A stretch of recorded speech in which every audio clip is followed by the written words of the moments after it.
There is nothing. Only warm primordial blackness. Your conscious ferments in it. No larger than a single grain of malt. You don't have to do anything anymore. Ever. Never, ever. An inordinate amount of time passes. It is utterly void of struggle. No ex-wives are contained within it.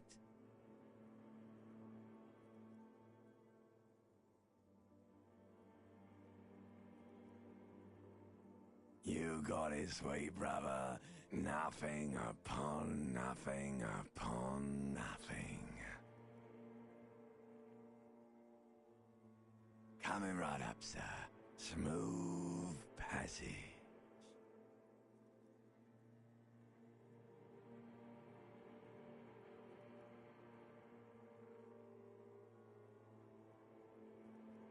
Do you really? Alright, nothing town to fuck all borough.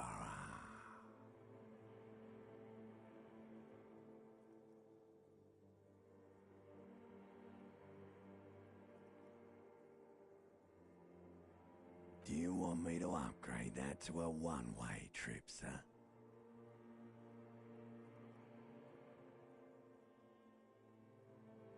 The song of death is sweet and endless. But what is this? Somewhere in the sore, bloated man meet around you. A sensation. Like a fly to the ointment, your conscience sticks to it. The limbed and headed machine of pain and undignified suffering is firing up again. It wants to walk the desert, hurting, longing, dancing to disco music.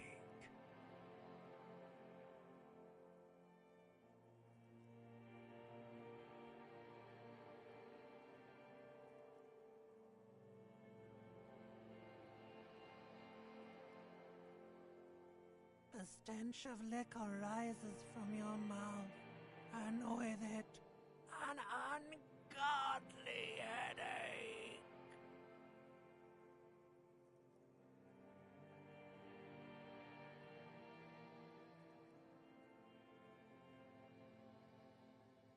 A fiery streak penetrates your skull, trying to force your eyes open. It's a sound, a clarion call from hell. Somehow, you know what it is. A caprice to name a motor carriage.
This fan has two chain pull switches.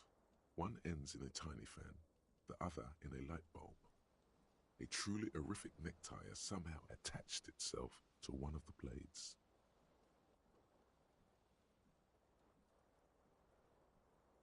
A terrible mistake. Turn the lights off immediately. You can practically feel the photons burning a hole in your brain.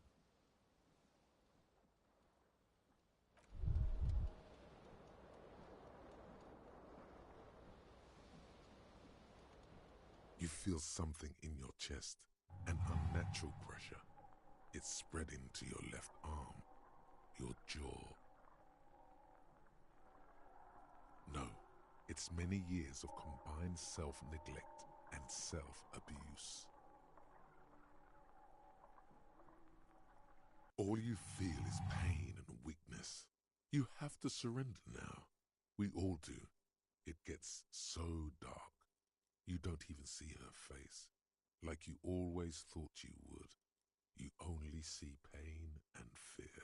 Cop suffers final heart attack. A detective lieutenant of the RCM passed away yesterday. His death, though abrupt, did not come as a surprise to those who knew him. He was the heaviest drinker I'd ever met. Captain Ptolemy Price, the deceased superior officer, commented, "That ain't easy on the ticker." He loved his liquor, sure, said Detective Chester McLean, friend and colleague. But I think before he ever had a heart attack, his heart was broken. According to an official statement given by the RCM, the officer was on the brink of solving.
is nothing. Ever. Never. Ever. An inordinate amount of time passes. It is utterly void of struggle. No ex-wife. An awareness creeps up on you. A mass lies hidden in your dead angle, soaking in some lurid acidic sauce. It's Ex-love. Ex-tenderness. It is foolish of you to resurface to the loss. Not after all the damage you suffered to get here. Some of it irreversible. Stay. Sail with me through the abyss of pelagic zone. Do you really?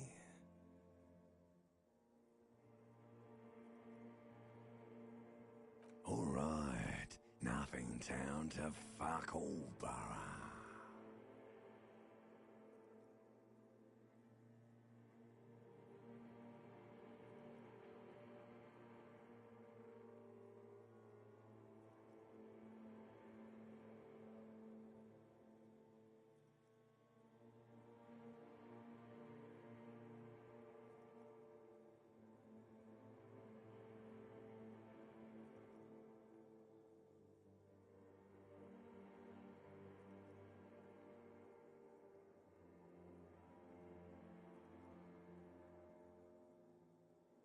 Do you want me to upgrade that to a one-way trip, sir?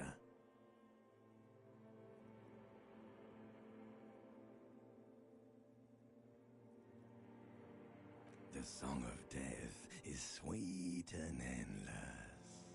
Like a fly to the ointment, your conscience sticks to it. The limbed and headed machine. the stench of liquor rises from your mouth, and with it, an ungodly headache. A fiery streak penetrates your skull. Somehow, you know what it is.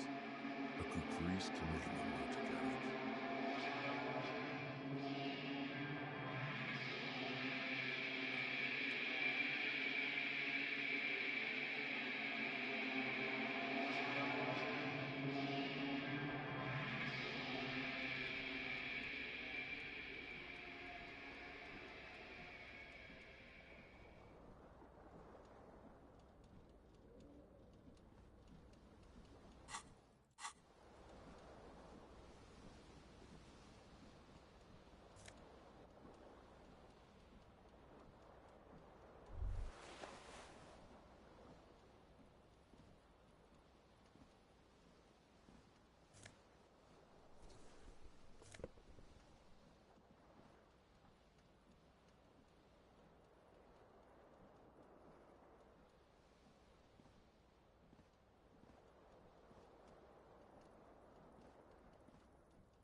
You hear a jingle.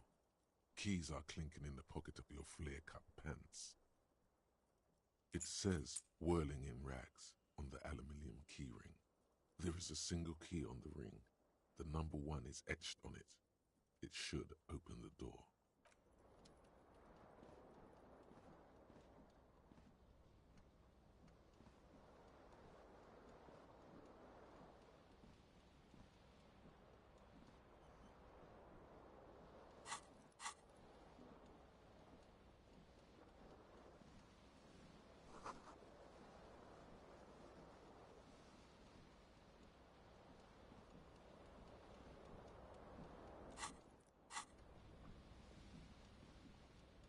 This fan has 2 chain pull switches.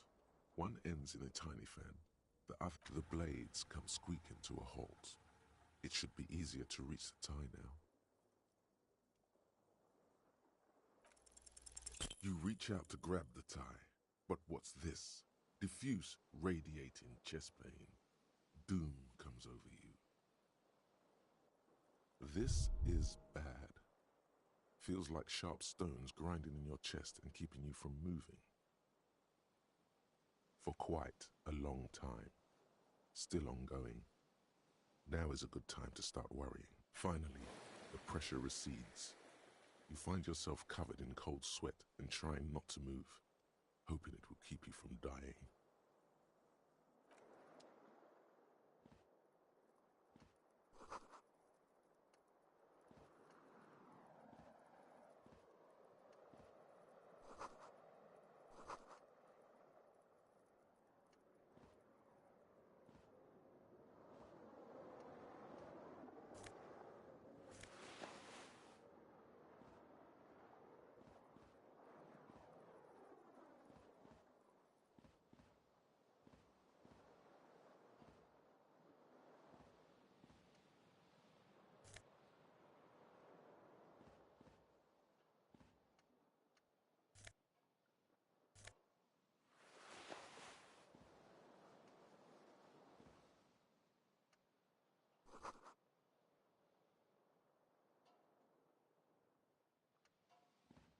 mirror hangs above a bent and broken sink.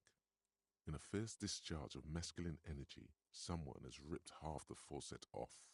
Hot water sprays from the base and steam covers the mirror. You cannot see yourself, just the outline of a man. Suddenly, you realize you have no memory of the face that awaits you there, underneath the soft vapor.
The window stands broken in its frame.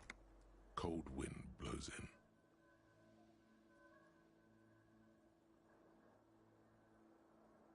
The morning light hurts your eyes. It's hazy, but you see the ocean and some war-torn buildings.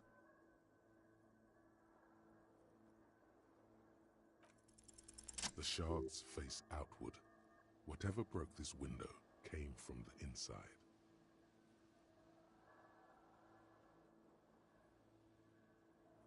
A fine web of scarring covers the back of your right hand, but none of it is recent. More likely a projectile than a held object. There are no fragments on the floor from pulling a tool back in after impact. It is too large for a bullet, yet too small for a piece of furniture. You're looking for something heavy and larger than your fist. The single green shoe you found fits the hole almost as well as your foot. It would have also been heavy enough if thrown with force. Congratulations, you smashed the window with your own shoe. Now you only have one. If you're lucky, you could still find the other one on the balcony outside. The door to it should be outside your room. A cool wind gushes in. Your toes curl up from the cold.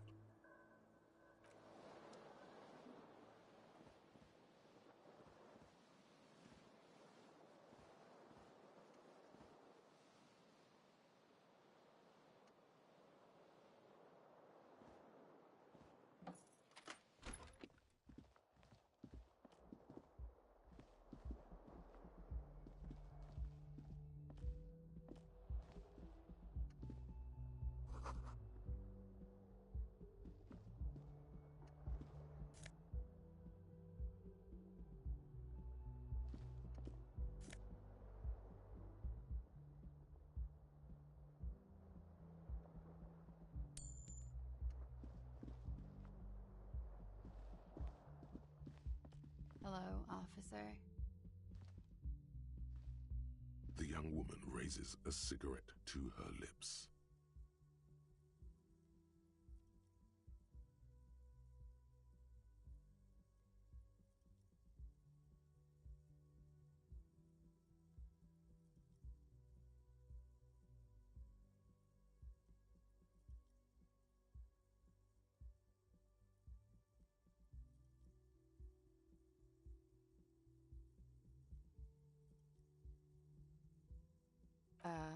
No.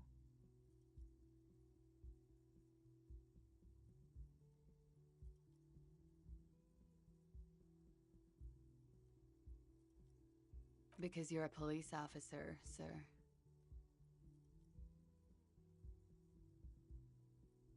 Okay, cool. I won't.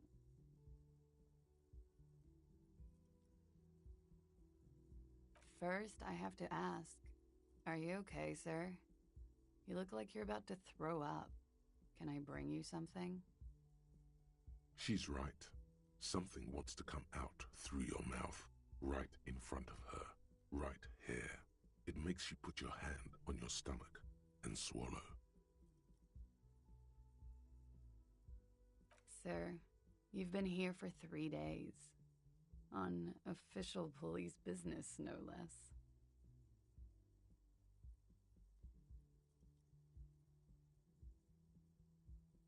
Okay. Couldn't say. In truth, so far, mostly drinking.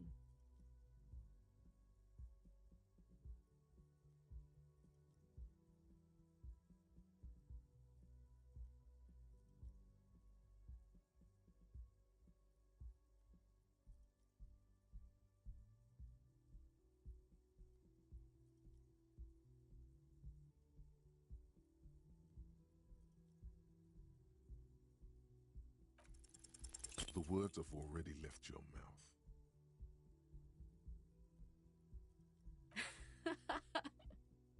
What was that? That's not even how words are used. What did you say? Come on. No. You see, that's not what you said.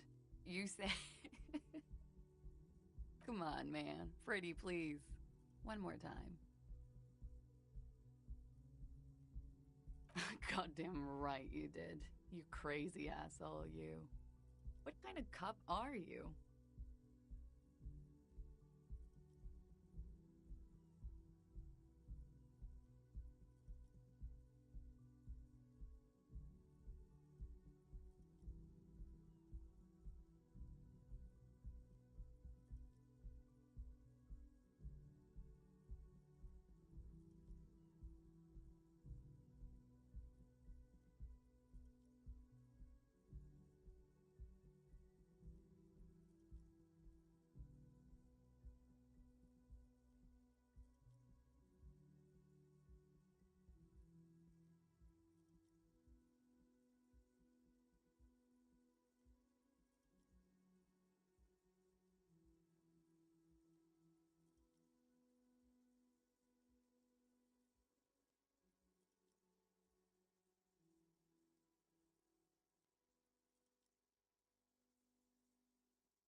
Okay, sir. I have to ask. Do you really not remember? Just like that? You drank so much you lost your memory?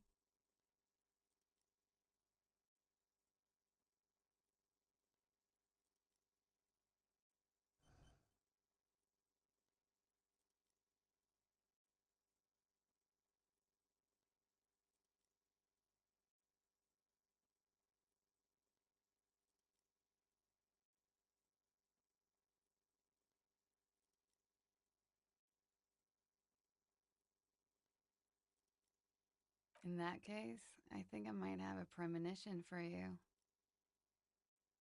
It's gonna suck for you later when you have to interrogate me.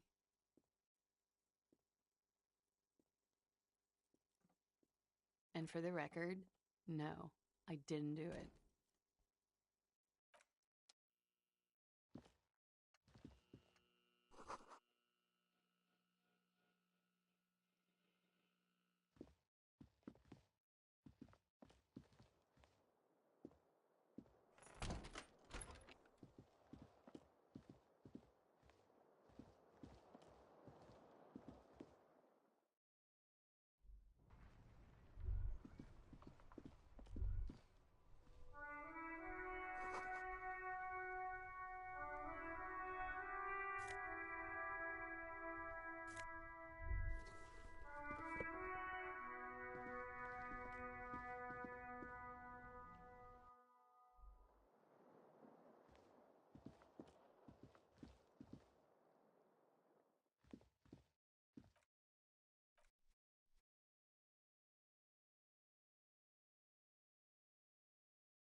You should pick that fat, juicy cigarette butt from the tray, light it up, and smoke the living shit out of it.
A man in his late 20s stands behind the counter, inspecting a stuffed seabird.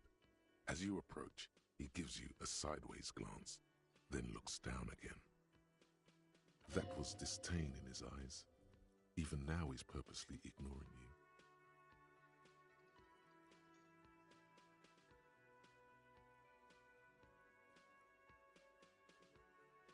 A competent work of taxidermy. The white and brown seabird lies among piles of coasters and drying mugs, one of its wings broken. The man is trying to mend it. Looks like the bird was ripped off the shield that was used to mount it, most likely on a wall. This is the Great Skua. The seabird is the symbol for the discovery of the Insulindian Isola, the part of the world you are in right now.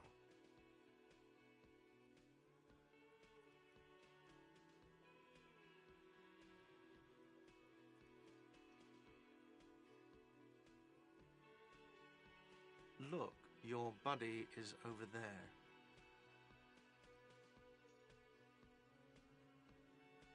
Why don't you go and talk to him, okay?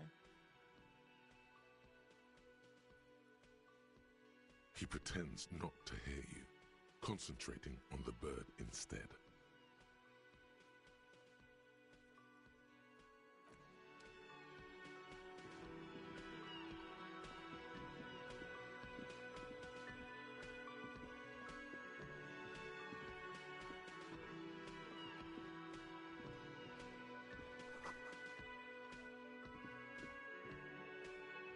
Hello, sweetie. You shouldn't keep your colleague waiting.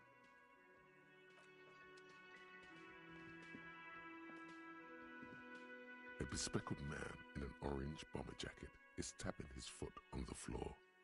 Looks like he's waiting for someone.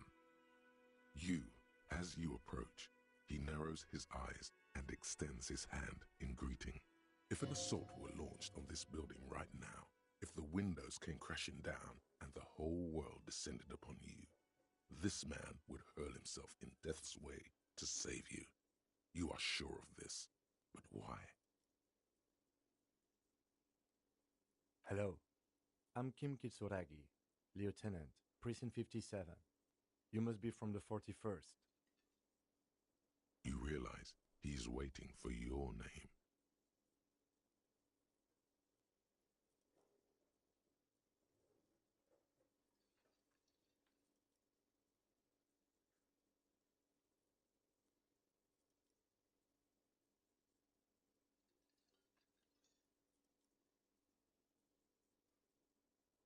It looks like we had a little scheduling error on Sunday. Saturday too, actually. Have you had time to talk to the manager here? What he means is, he has been trying to meet up with you for 2 days, but you have been otherwise occupied.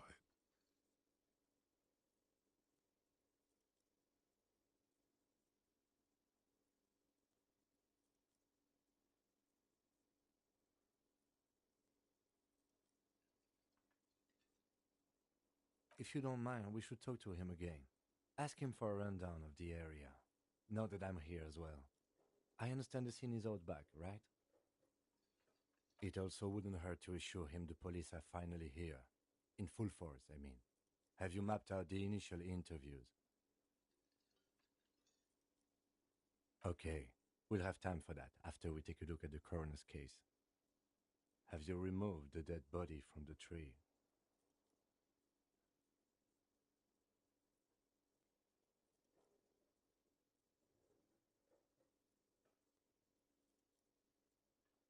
So, the body is still in the tree. This is the first time you detect a weariness in the lieutenant's voice. It is obvious he would have preferred for the body to no longer be in the tree.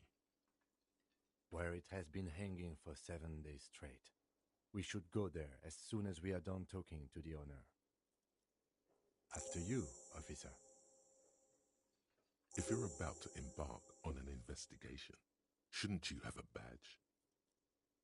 You mean you don't have a badge?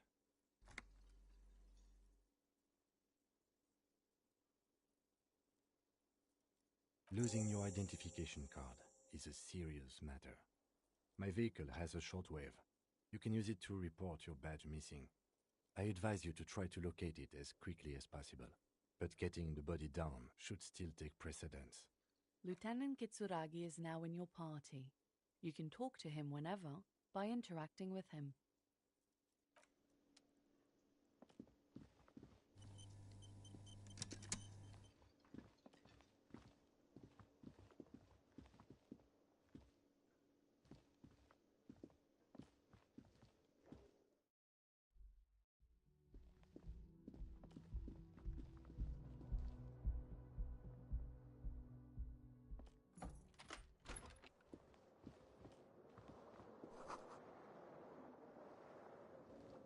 The bed is cold and not particularly inviting, but it's yours.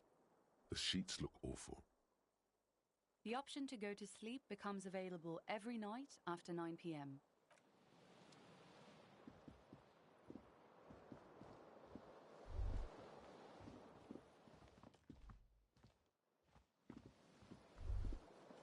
Kim also tries not to look at the pile of taped viscera on the carpet, or the weird suitcase on the hat rack, or the potted plant dying in the corner. But it's all just too morbid to ignore.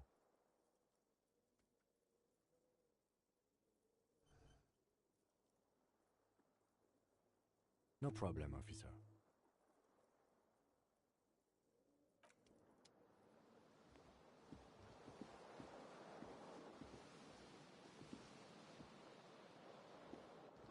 This fan has 2 chain pull switches. One ends in a tiny fan, the other in a light bulb. A truly horrific necktie has somehow attached itself.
The man with the unimpressive beard notices you approaching.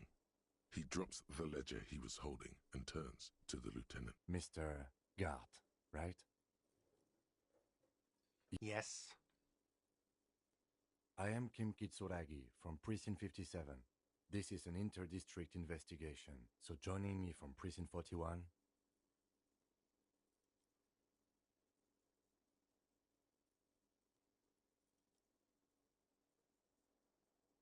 Right. Now, I know it took us a while to arrive at the scene. It also took you a while to call us and report the dead body. It was you who placed the call, yes? No, I only just got here. It was probably Sylvie who called you. She usually works the bar here. I'm only temporarily taking over her duties. Do you have her number? As a matter of fact, I do.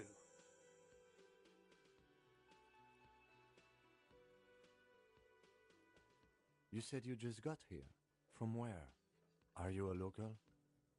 What, of Martinez? No, I live in Jamrock. I only sometimes come here to keep an eye on the place. This is just one of the many, many cafeterias I manage. But you still know your way around, yes? In case we need directions. Yes, I know where some things are, but as I said, I don't live here. I just used to work here. And I'm not going to start working here again, if that's what you think. I didn't imply that. Detective. He probably means this is where you step in and ask your questions. His face expresses profound doubt in your having this.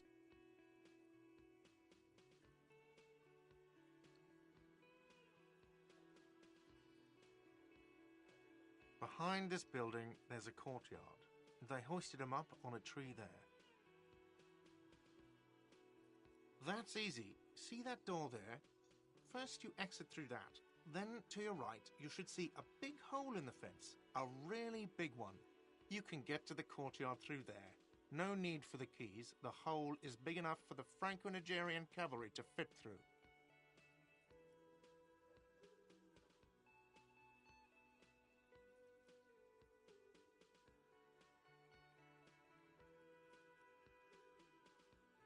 She went away because none of your business. Have they not been telling you you're a cop?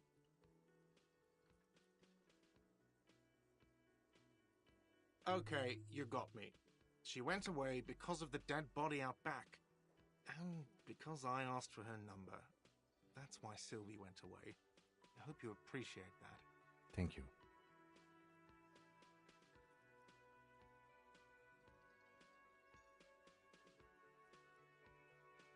I asked an employee out. She didn't want to come, but felt obliged to. It was a bad idea. Now, what is so goddamn fascinating about that for you? It's got nothing to do with the lynching.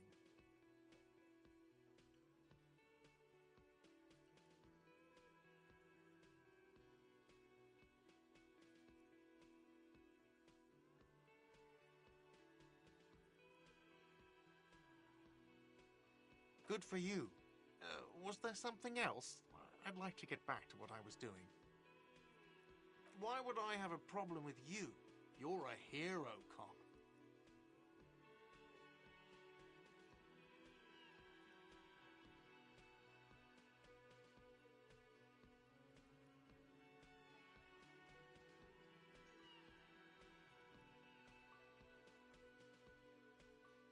Am I? Or did you ride in, take the body down, solve the murder, and not trash my hostel room?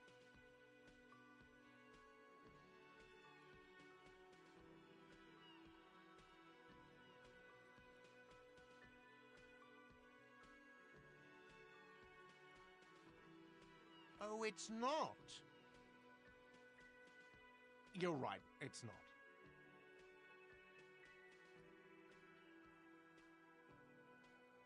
Let's go. Not so fast. You owe me 130 real.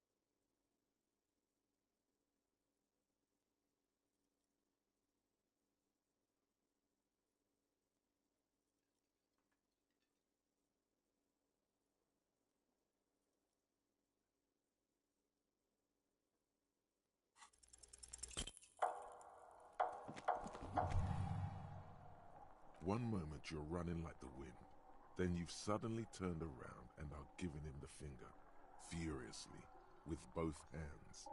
Why? That's true, yes, and it's worrying.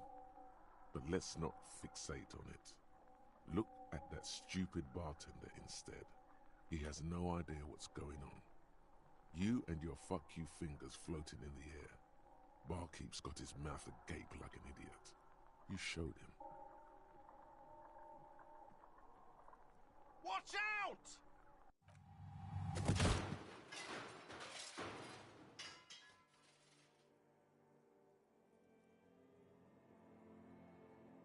Everything goes dark. Back so soon. Admit it, you just missed the quarter light.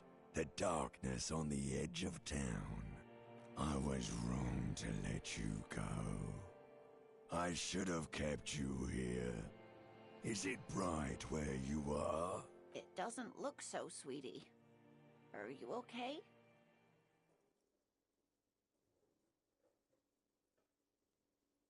No, you have sustained a trauma to your lower neck. In addition, you have strained your left trapezius muscle. Pain surges down your back when you move. Ma'am, are you all right? Oh, I'm fine. He just tripped over my chair. Check. Sir, I didn't mean for this to happen. I'm sorry. This has always been a cop-friendly place. The drinks are on the house, okay? There were a lot of drinks on the tab.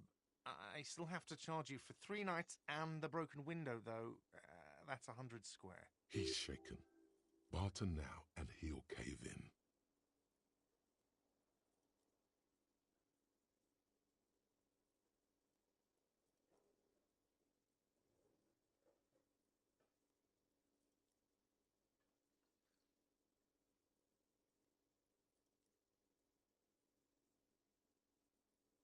Okay, fine. I'll take it off your bill. Sleep in a post-apocalyptic hellhole if you want to. Just know I won't give you another room. Okay, fine. I'll take it off your bill. Sleep in a post-apocalyptic hellhole if you want to. Just know I won't give you another room. Don't thank me yet. You still owe me 60 real for 3 nights stay. If you don't have it by tonight, I just can't let you up there. And for God's sake, watch out for yourself.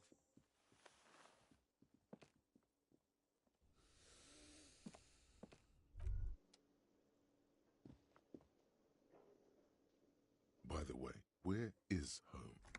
The address is coming up blank, and this place sure isn't it.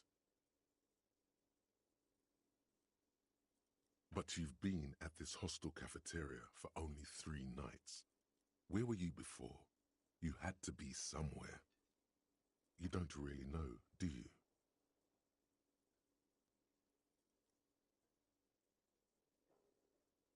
South, maybe.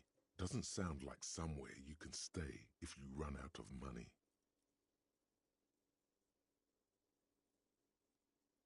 You can try. Run some addresses in your head when you get the time. Maybe a street or an apartment will appear.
I help you?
This Post Lavatorie mail collection box has been heavily vandalized with graffito. A closer inspection reveals 2 bullet holes in the front.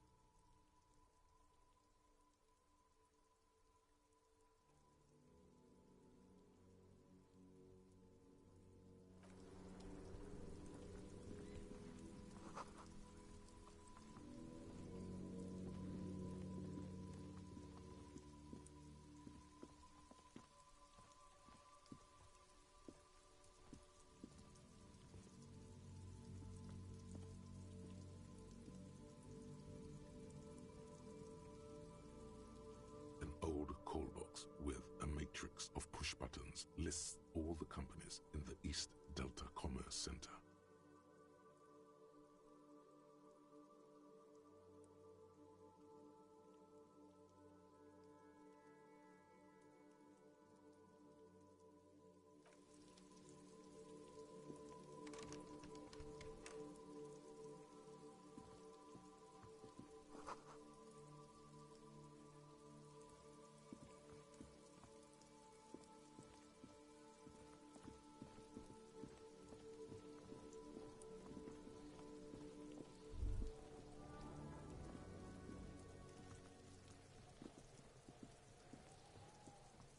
Kuno's got this! If there ever was such a thing as an ugly kid, then this is it. He's almost exquisite in his ugliness, like a gremlin. Oh yeah, nappa comfy, Kuno!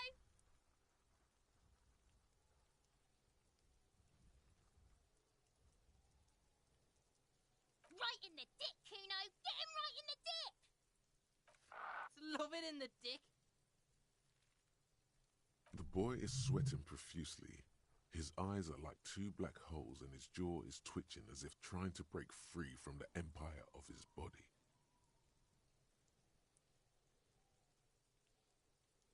Fuck that! Kuno, yeah! Right in the mouthhole! Shits himself? The rake, Kuno! You should throw the rake at him, Kuno! The fuck? Does Kuno know what a rake is? Kuno's not a gardener.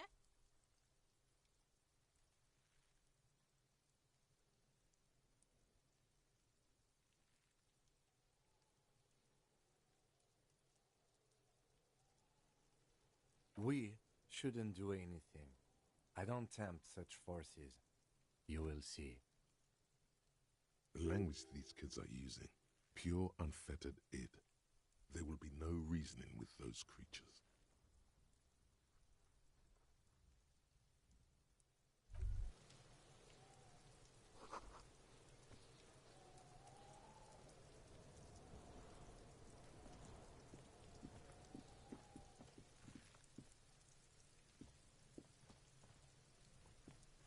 corpse looks at you with bulging white eyes. The face around them does not look human. It's swollen and ready to burst. His lips are fish-like and his tongue like a ball gag in his mouth.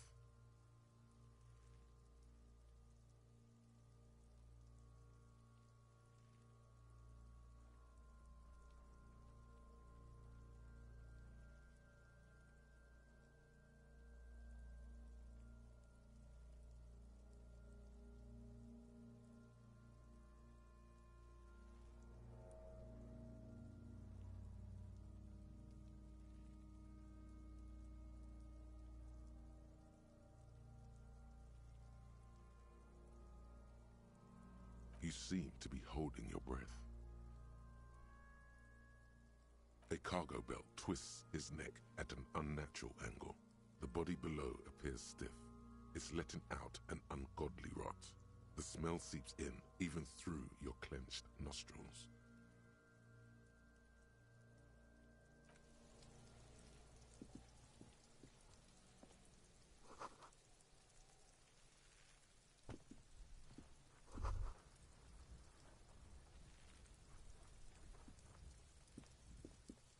Yes?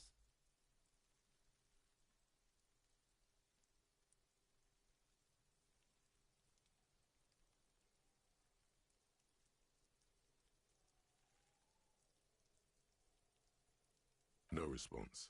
He just arches his brow. He's having trouble processing it, believing it even. A moment passes. The lieutenant glances at the sports watch on his wrist.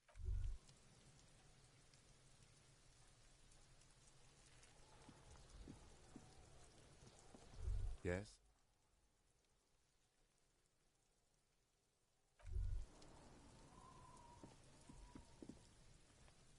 There are several footprints in the mud, left by work boots. Anywhere from 6 to 12 pairs have walked here.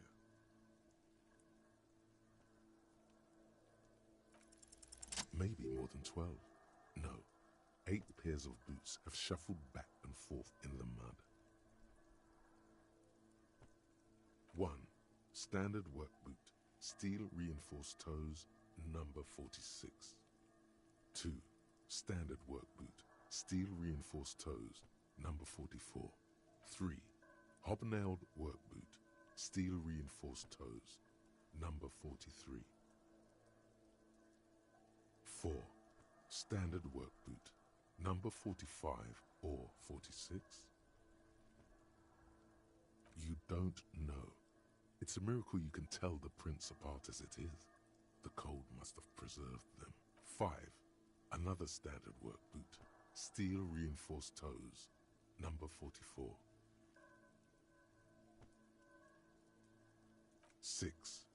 An aberration, light as air, even pace, same make of boot, but number 41. Impossible to tell. Could also have been an adolescent. The gait is undeveloped. 7. The glowing outline of a standard work boot, number 46.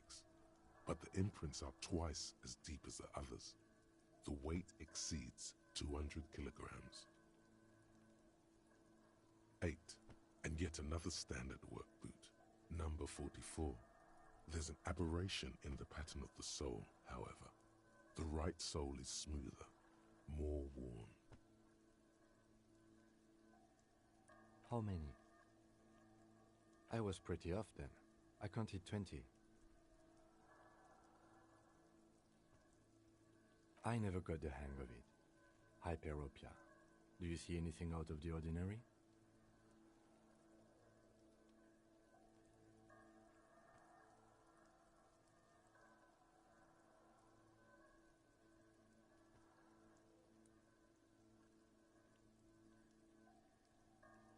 $200? Could it be the combined weight of 2 people, one carrying the other who's tied up? Let's say a heavily built worker carrying a similarly built, soon-to-be-dead man. He might be right. 200 kilograms of living weight is unlikely.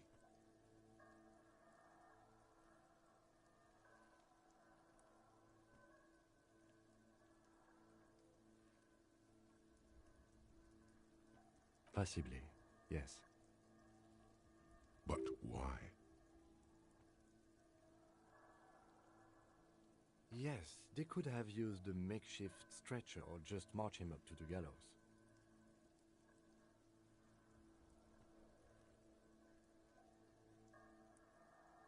I'm not assuming it isn't, but it's still helpful. Is there anything else? A woman? Or a kid?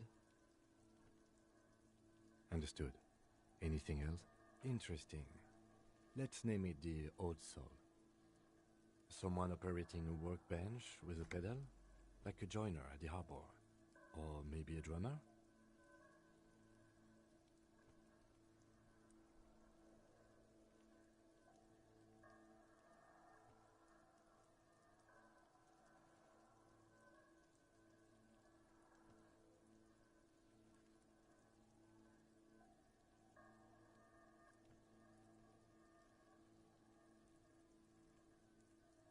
No, it's not. Forget I said it. We are not looking for a drummer. Perhaps it could be a driver. A driver would wear out their right shoe before the left. The accelerator is on the right.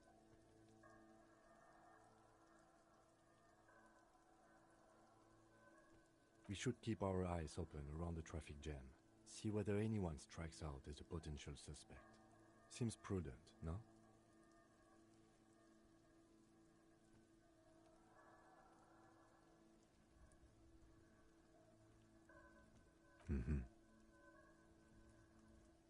A week, maybe? 7 days would fit the time frame provided to us by the caller, who reported the hanging.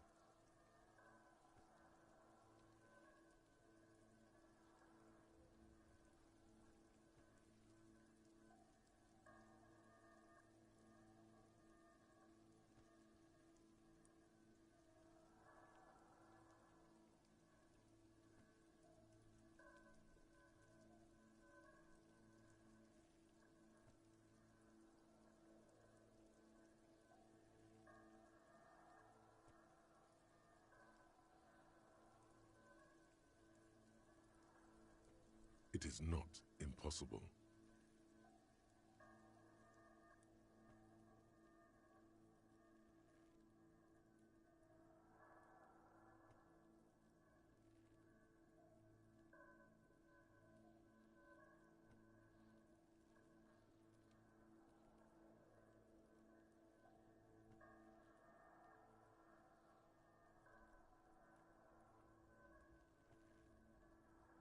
I pulled last week's forecast for coastal Havashol. 7 days below freezing. The day before, the day of his hanging, was the last warm day.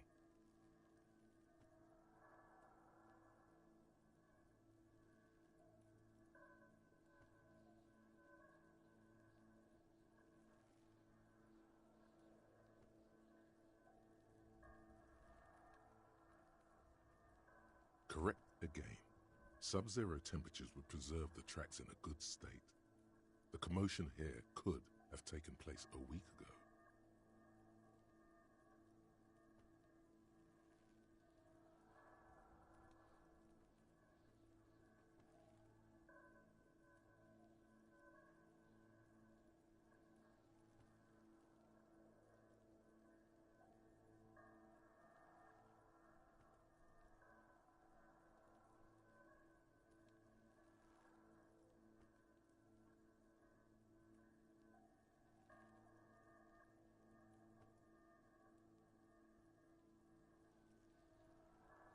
What do I think?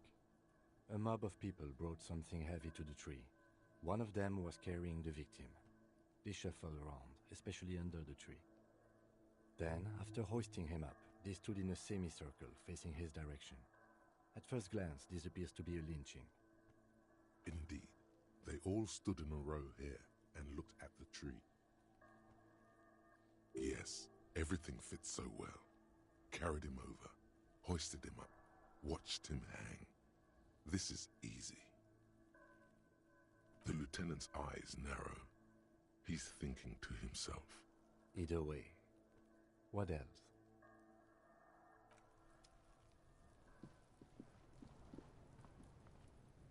Can't you see I'm throwing rocks?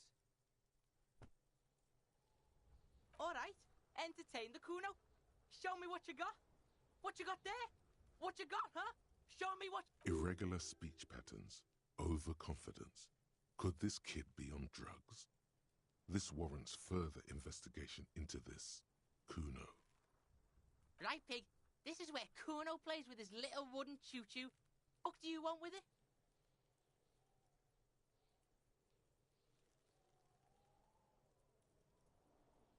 No, it's not fucking Kuno's. It's ancient. Look at it. He thinks you're fucking fool, Kuno. He says you climb the ladder up to your magic treehouse. Get the fuck out of here, Pig. Kuno doesn't have a magic treehouse.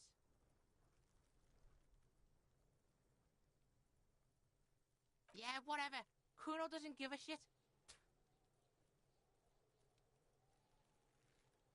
Kuno's Kuno, Pig? It's always Kuno, never I. Clearly the kid's using the third-person perspective as a shield.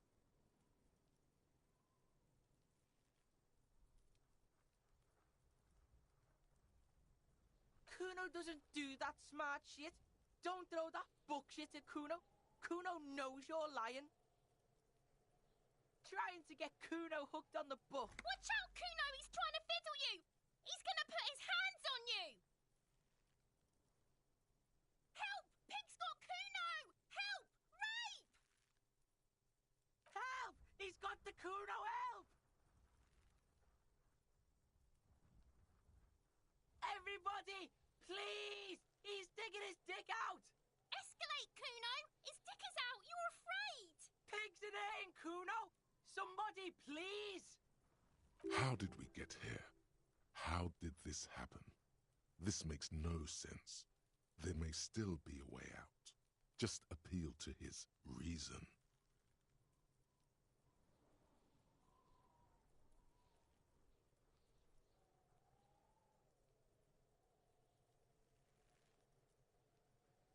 Fucking logical!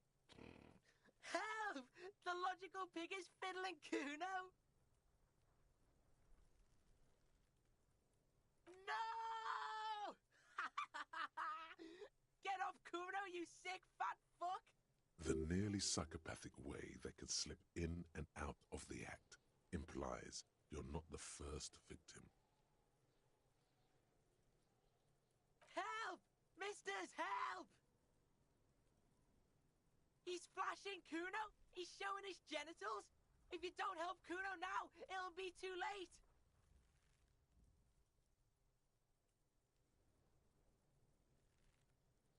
Look. For emphasis, a ghost is saying this. A shit-eating psychopathic ghost with an ace up his sleeve. I know you wanted to hit me. You got that I'm gonna fuck that Kuno up look that Kuno's dad gets. The murder look. The rage look.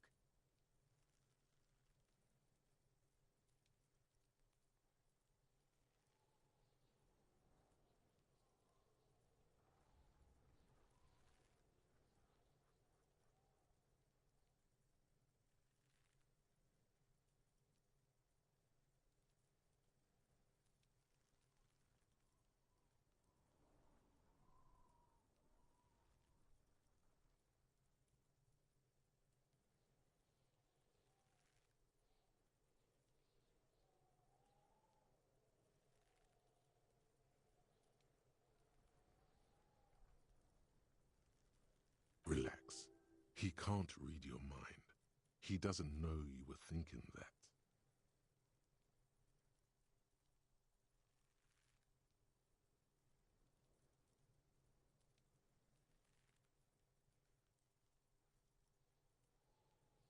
I can.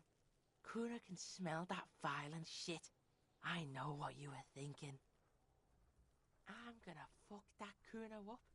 I'm gonna shut his shit down. You know what? You should have hit the Kuno, because now you're nothing. You're a joke to Kuno. Kuno laughs at you. King Kuno! Kuno turned you into his prison, bitch! You're gonna be in this shit with Kuno! No, you're not. We can just leave. Bitch, you're gonna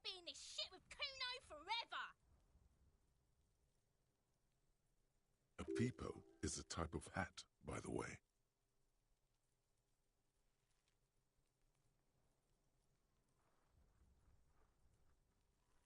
You don't talk to me about my fucking peeper. You don't know where I come from. You just Kuno's bottom bitch. Okay, Kuno is kind to his bitch. Ask your questions, but remember, this changes shit. Click, click, click, click.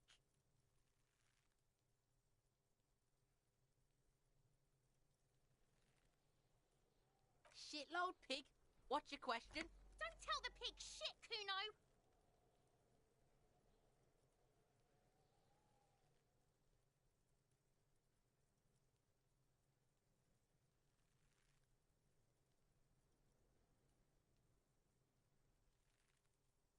If I were to want to waste my time, which I do not, I would ask them who he is, how he got there. The usual being. Have you seen anything out of the ordinary? Or have you seen anything suspicious? Kuno's fuck imp. Kuno uses the fuck imp for target practice. He's trying to hide the fact that he doesn't know. Kuno knows what you meant.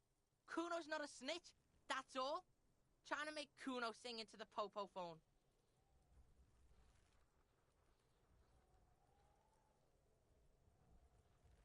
Probably climbed. Kuno was busy down the road when that shit went down. You heard Kuno. Kuno wasn't even in Martinez. Kuno wasn't in Revachol. Kuno wasn't regional. I don't know. Some fucking Mesk or I don't know, some other place. Night City. Kuno was in fucking Night City. There is no Night City anywhere. That sounds like the name of a city in some pulp science fiction novel.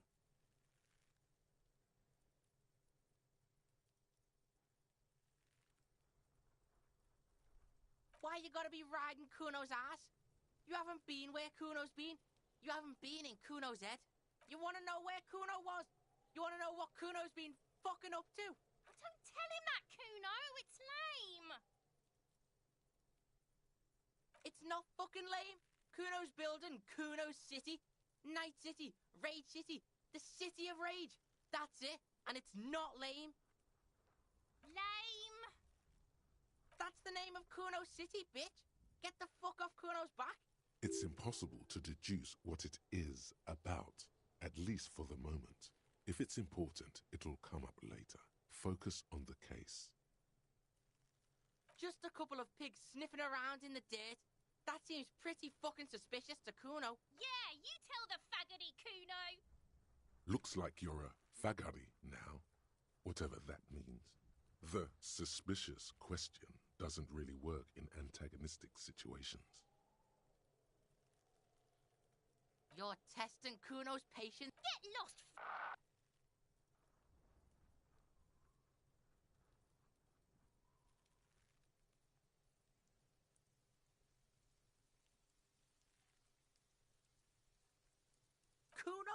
Kuno, you already know that slow shit. Shoot that shit at Kuno, Pigonaut. He's on your crime scene, bossing you around. And he's been here for some time too. This is where he hangs out. You have to get more out of him. He could be useful.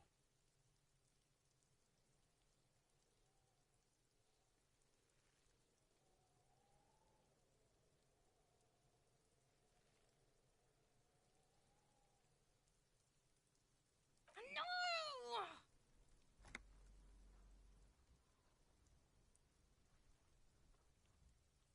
You told him about it and now he knows your name! The city's not fucking lame. You are lame. Kuno's tired of defending Rage City from... Just fuck off, alright? And fuck you too, putting Kuno on the spot like that. Kuno doesn't need to fucking explain his shit. Kuno's king. He rules here. Fuck did you want? Explain himself? As if explaining some kind of work? Some kind of avant-garde work way ahead of its time? You must get to the bottom of this one of these days. Sadly, it's unlikely to happen today.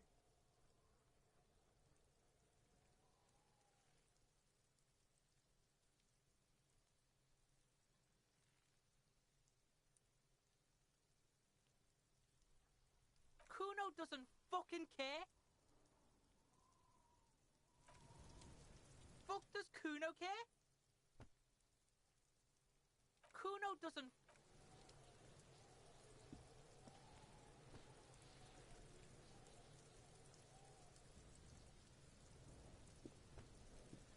Yes?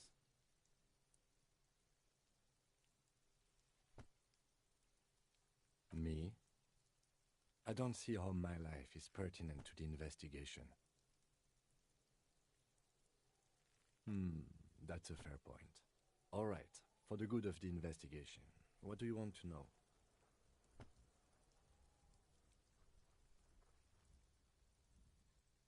That's because I'm half Seolite, or quarter.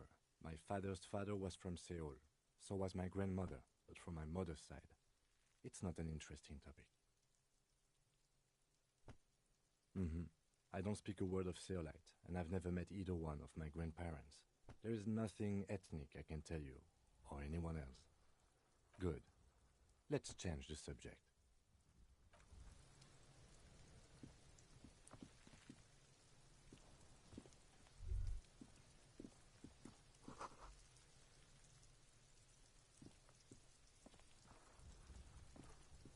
Yes?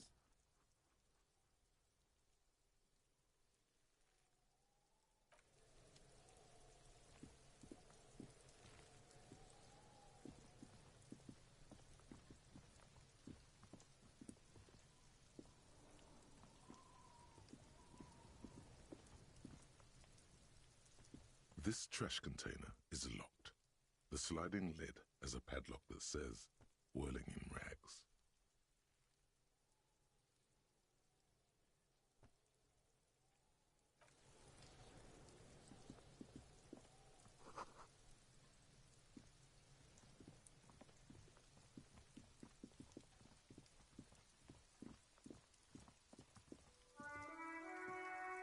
An old call box with a matrix of push buttons lists all the companies in the East Delta Commerce Center.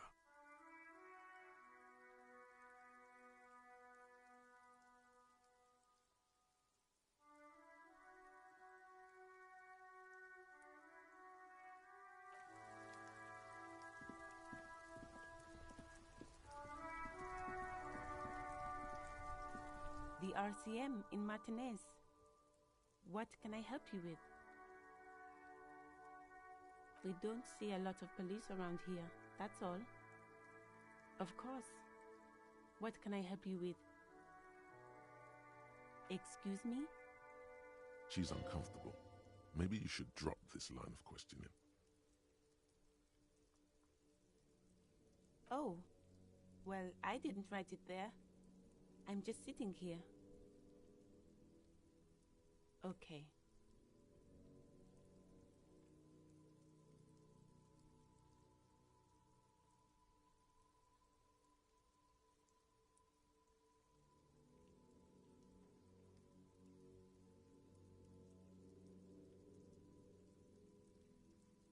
Me? I am just a gardener. I am pleased to meet you too, officer. Me? I am just a gardener. I am pleased to meet you too, officer. Of course.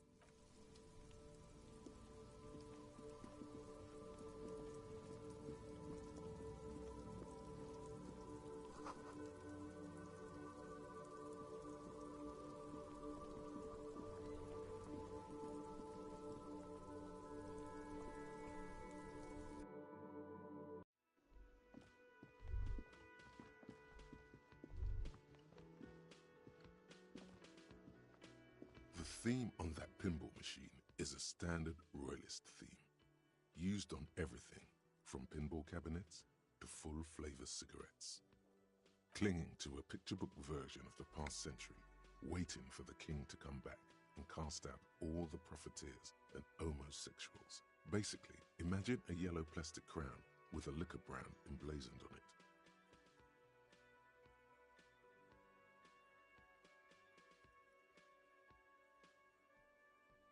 The sentiment is called anti-centennial nostalgia, pining for a time before the turn of the century. It's common even now, after 50 years.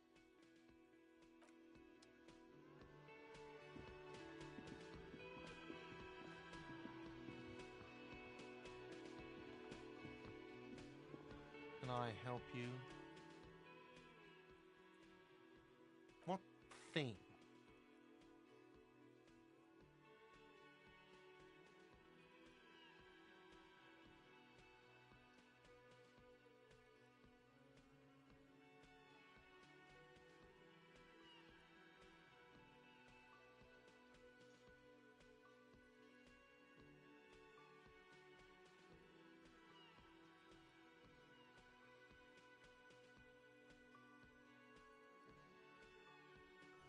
Yes, not...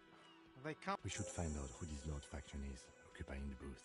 Loudness means talkative, and we need info. We don't. We have to wait. They'll show up sooner or later. Men get hungry, even striking men. If not today, then they'll be here tomorrow. There are these things called days. You sleep between them. He's saying they'll come after you've slept.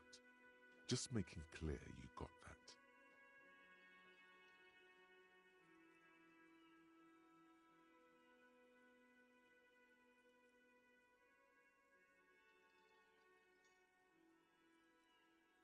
What? By the way, you should come back to this thing-based questionnaire if you see anything interesting in the whirling later.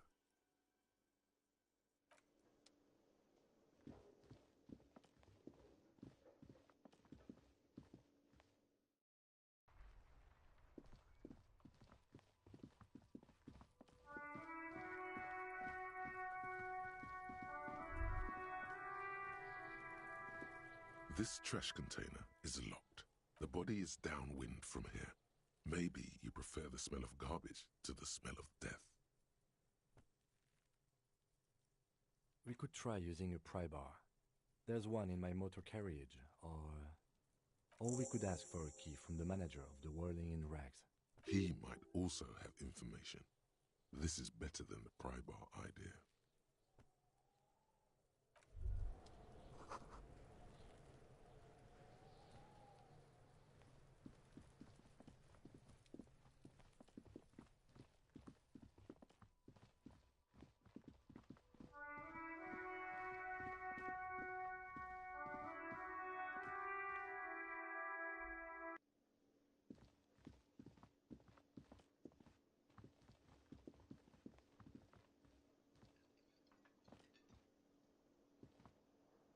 Can I help you? Mine? No, it belongs to the Whirling in Rags. Thank you for clearing that up. Why do you keep the container locked? Why? To keep the hobos and drunks out. That's why. And the neighbors too.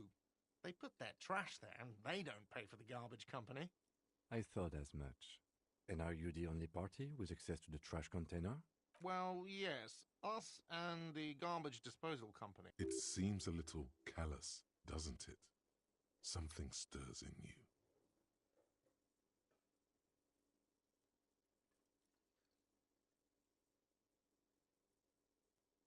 Prod at him and find out. What do you need them for? It concerns the case. Please cooperate. Just bring them back once you're done, please.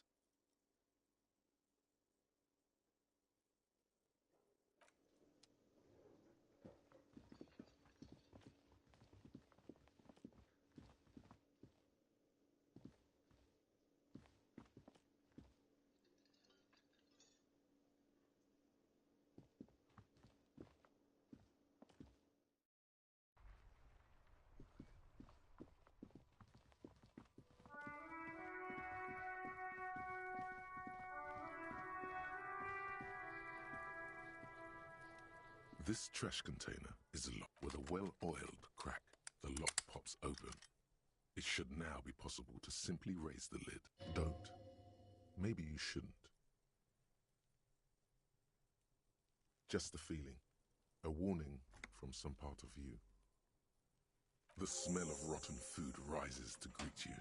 You see soggy cartons, dirty rags, and organic waste. We're just in time. This hasn't been emptied for over a week. Among the threadbare kitchen towels, something catches your eye. A pair of denim trousers. As the legs of the slime-covered jeans begin to unspool from the garbage, a rank corpse smell fills the air. The victim's clothes? Cadaverine odor is faint. If these belong to the deceased, they were removed when he was still in the early stages of decay. Drop them in here, officer. Guitar-marked blue jeans. Pockets empty or emptied. He wore them with a belt, too, a white belt. The loops appear stretched, but the belt is missing. That's it. Do you see anything else in there? I haven't... Something slimy catches your eye. A drab, long-sleeved shirt, olive-colored, appears from the food waste, dripping with pus. This is a military-type overgarment. No label or serial number. This is the kind of rib-knit shirt that's worn over light armor to conceal it in an urban scenario. Anything more? The rest of the rags are just kitchen variety waste. A yellow old mug that catches your eye. But other than that...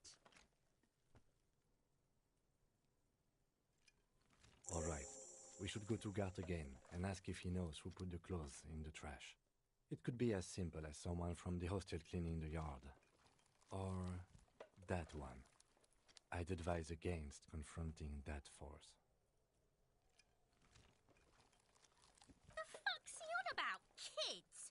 You hear that, Kuno? He thinks you're an infant or something. See? Not really. All we know is the victim's clothes are in the trash. The lid was locked and his establishment had the key. It's just a small loose thread. The lieutenant nods, then looks back into the trash container. You see milk, an egg rest with one broken egg in it, some pasta wrapper. A box falls into pieces in your... It's just organic waste, cold and slimy on your hands. Apple and potato peels, mostly. Unidentified sludge, and the occasional chicken bone thrown in for good measure. What's this?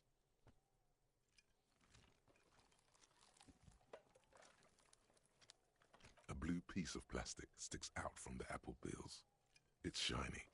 Looks like the corner of something. Something larger. A clipboard. A blue plastic clipboard with moist papers hanging from it. They look badly damaged, but you can still make out forms and notes, written in a man's handwriting. Officer, is that your paperwork? Yes, it is. Look. This plastic has the RCM street grid on it. You've even got an autopsy form. If you don't mind me asking, how did this get in the trash?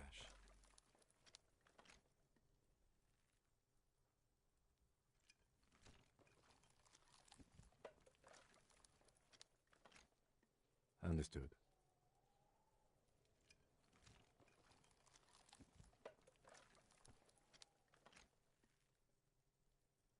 You pick out a broken mug with an oddly racist depiction of the yellow man frolicking in saffron.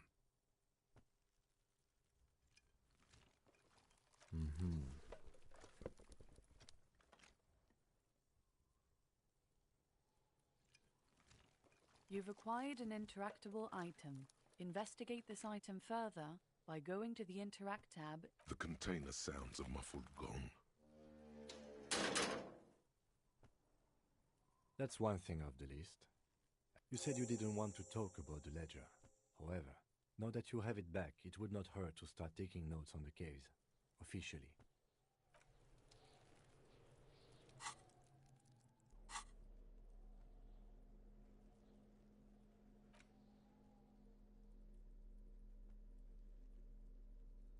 It's just a racist mug. What's there to read here? Not much. Oh boy, here we go. What are you going to say about a broken, tossed-away mug that you dug out of the garbage?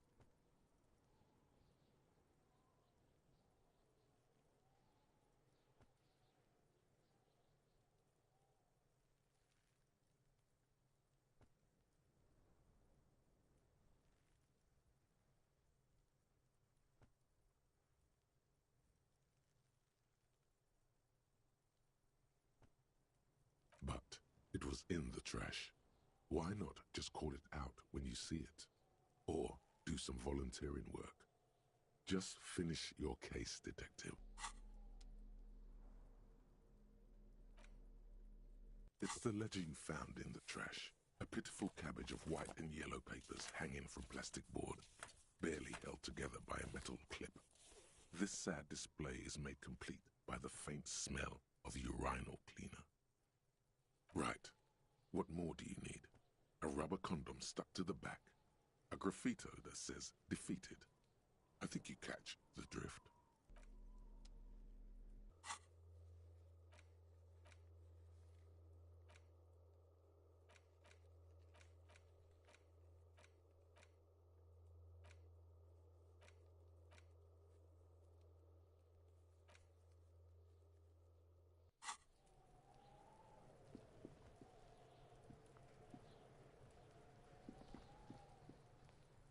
Fuck does Kuno care?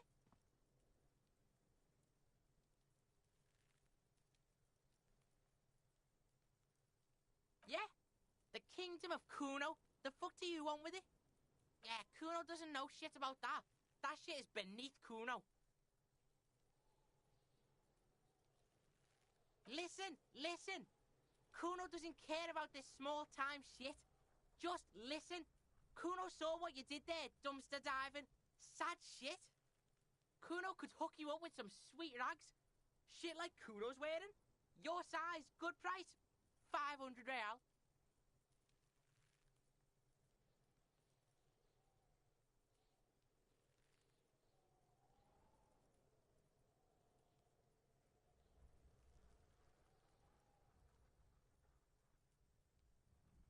Look, Kuno ain't seen shit lying around, except for that up there.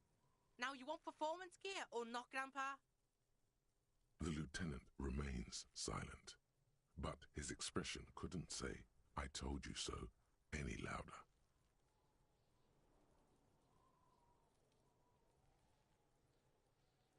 Whatever.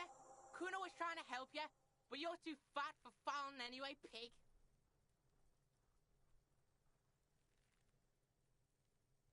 Look at that fucking shit. You're trying to get Kuno killed. Fuck does Kuno know? Kuno's not a fucking... The lieutenant takes a quick note in his notebook. It's a trap, Kuno! Don't climb it, Kuno!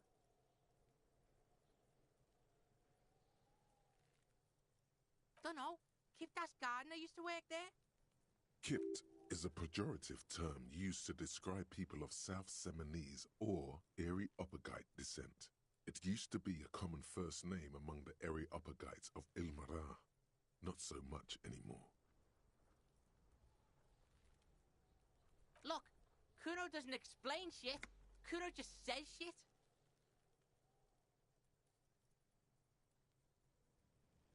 Yeah, her. What was she doing in the greenhouse in March anyway? What kind of gardening is done in March? Fish is sometimes used to fertilize the soil a few weeks before planting something. Maybe she was preparing the garden beds.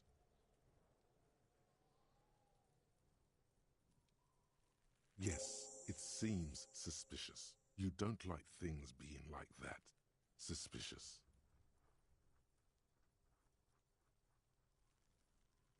Yeah, whatever. Kuno doesn't give a shit. Kuno doesn't fucking care.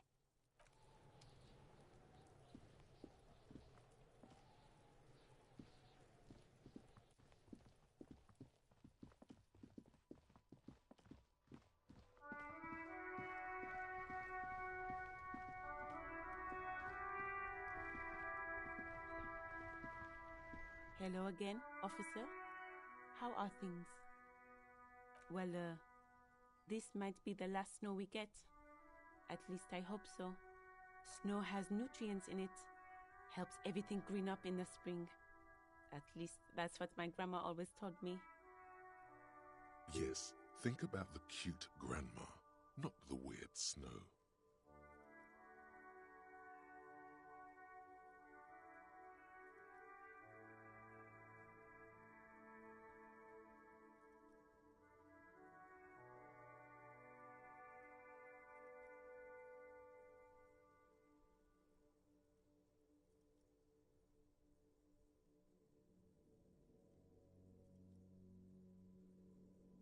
Nitrogen and sulfur mostly. And whatever factories and aerostatics exhale too, I guess. A bit much? What are you talking about? That's what my grandma told me, okay? She feels interrogated now. It's hard to say if she's lying. Relax, miss. This is not an interrogation. We are just checking some facts. Mm-hmm.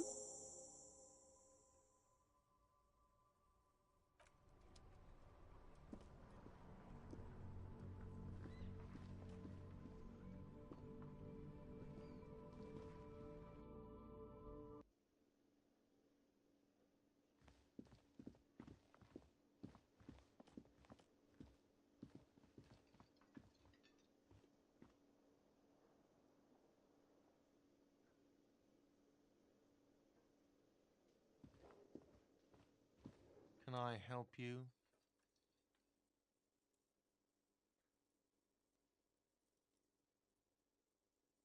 Thanks. I hope you found what you were looking for. How strange. I certainly didn't put them there. The trash collection service? CS Municipal. I don't see why they would put anything in the trash, though.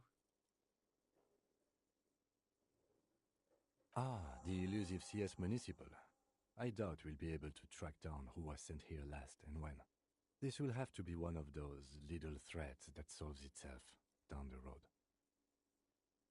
Thank you anyway.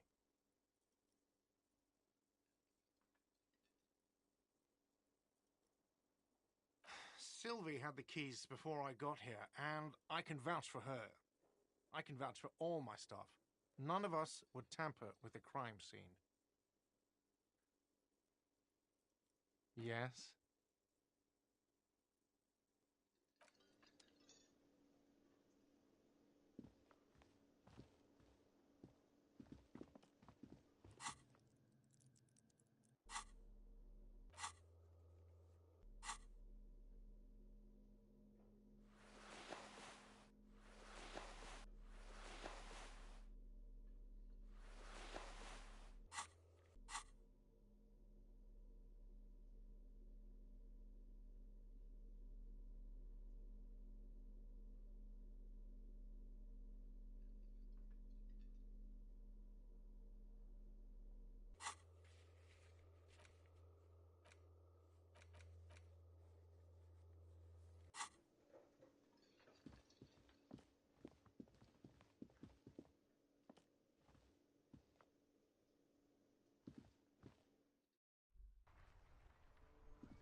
There he still is, looking right through you with his white eyes. The body below is entirely dedicated to that corpse smell.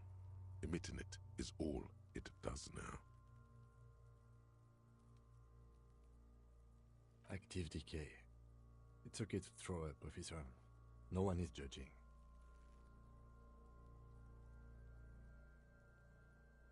He's about to blow! Cock's gonna blow, Kuno!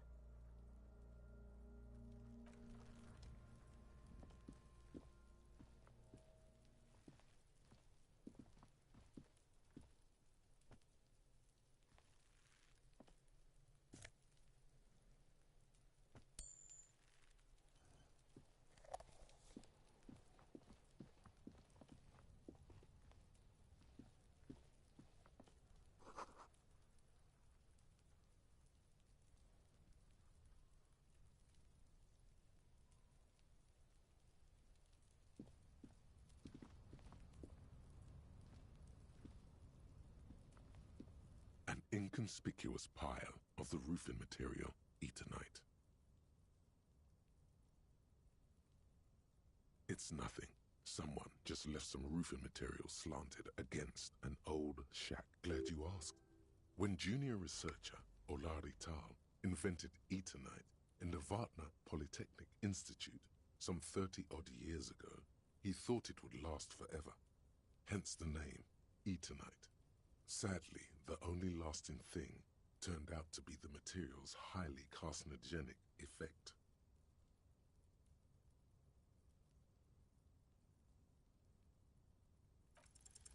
Because it's nice and orderly, well-laid palettes, easy on the eyes.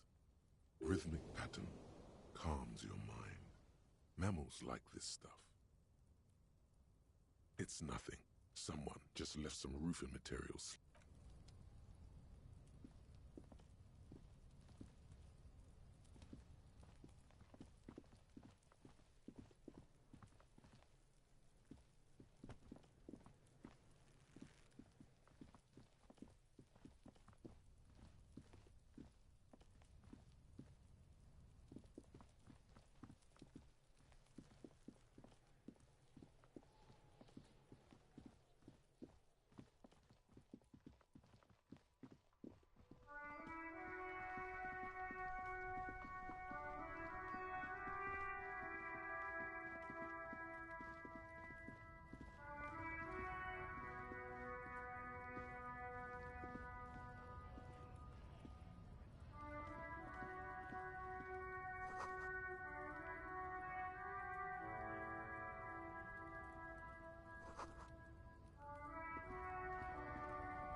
The tear machine stands in the corner.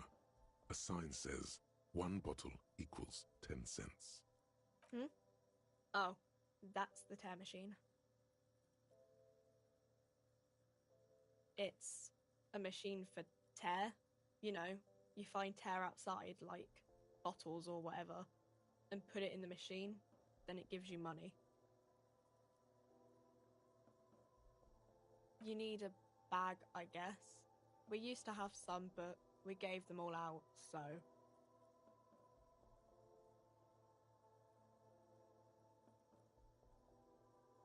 Feel free to use it if you find a bag, though. I'm sure there are some out there, somewhere.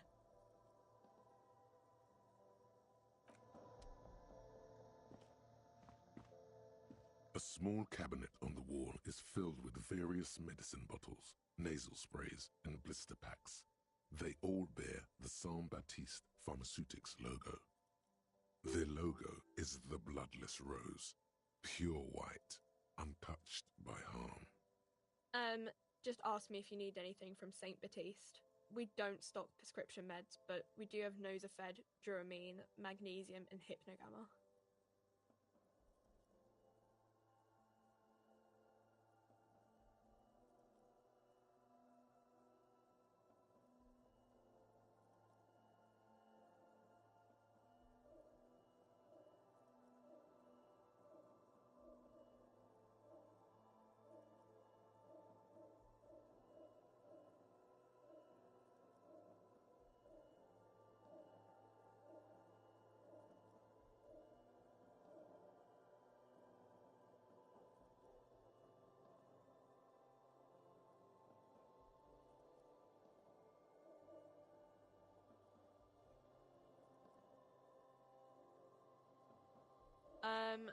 I don't know.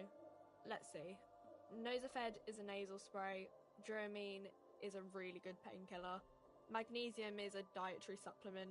Hypnogamma is I don't really know what hypnogamma is. I guess it makes you feel less shit.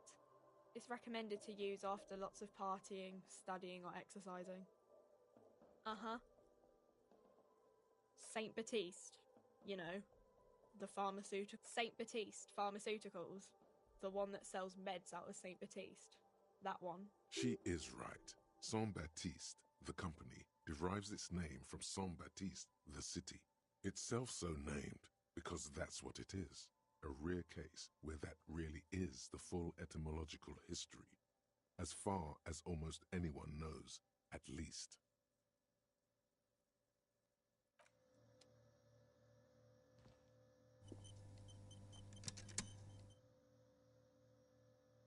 You see several packaged raincoats fill a low shelf beneath a display of croissants and juice bottles. The raincoats are transparent, except for the big Fritta slogan on the back.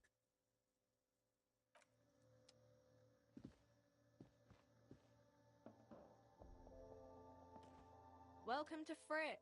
Feel free to look around or something. Everything is out on the shelves. What's that magazine she's reading? You mean this?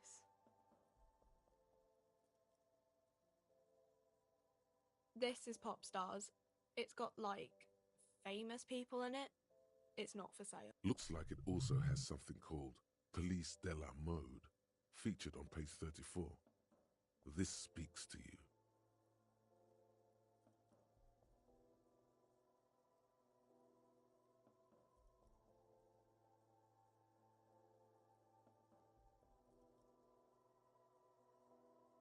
She pops her raspberry-flavored bubblegum and nods. The lieutenant frowns at you before turning to the clerk with an apologetic half-smile.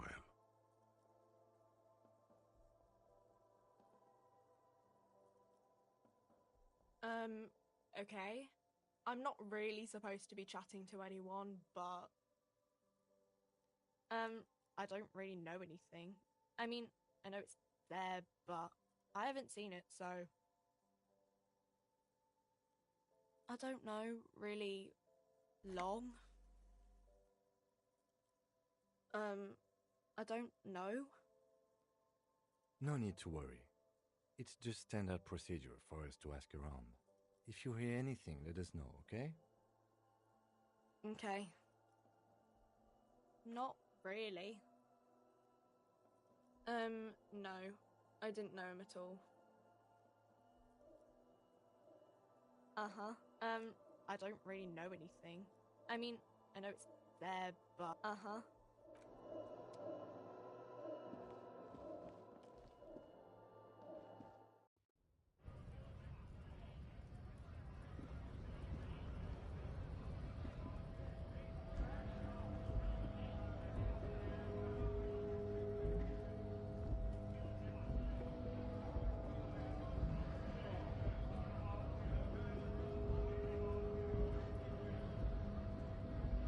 Bastards! We have a right to work! Hold up and stay frosty, everyone. Cops are here. You here to fuck with us? Beat the honest worker down. Good. We're fighting for a cause here. Right to work! Besides, we're not that different. It helps if people see us talking, cops and strikebreakers together. Shows authorities are on our side. Builds confidence.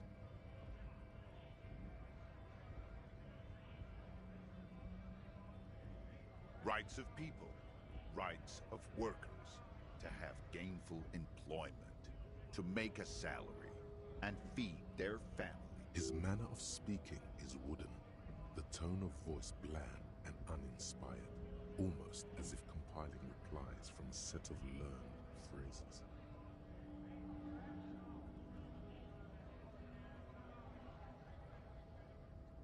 Maybe you should ask them the questions, like why we're not allowed to make a living here. Shame on you! We have families to feed, you piece piece of shit. So do we, Scab.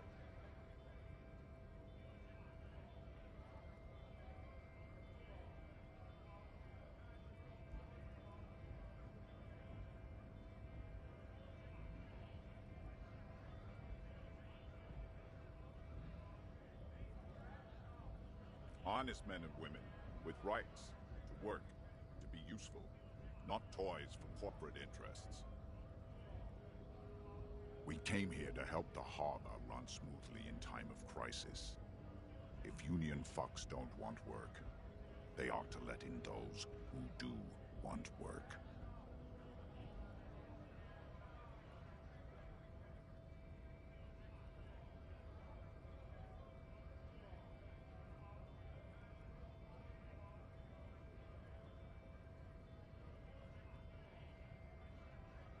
I have a question. Why do all these men follow your leadership?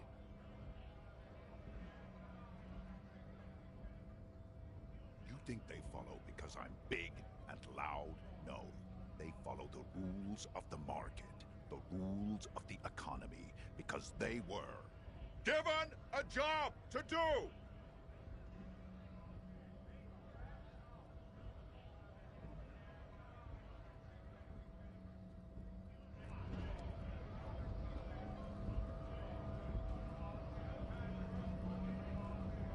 Scab?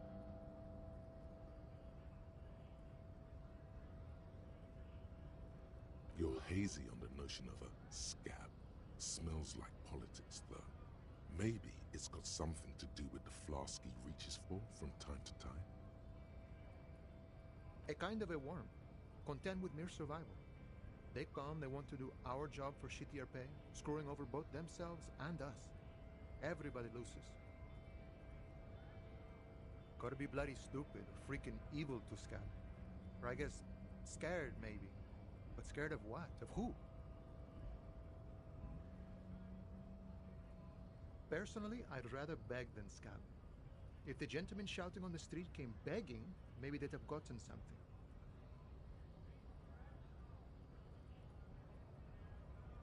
We've explained the matters, but they don't listen. This lot would be reasonable and go home if the big guy wasn't riling them up all the time. Big guy. He means the leader of the scabs.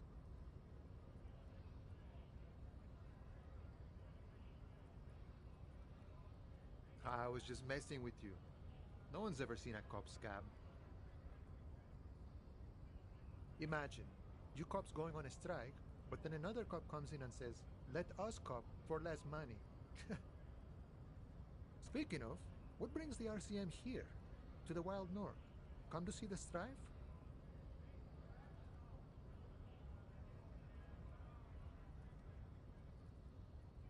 Murder, huh? That sounds like a lot of hard work. You'd never see me investigating a murder.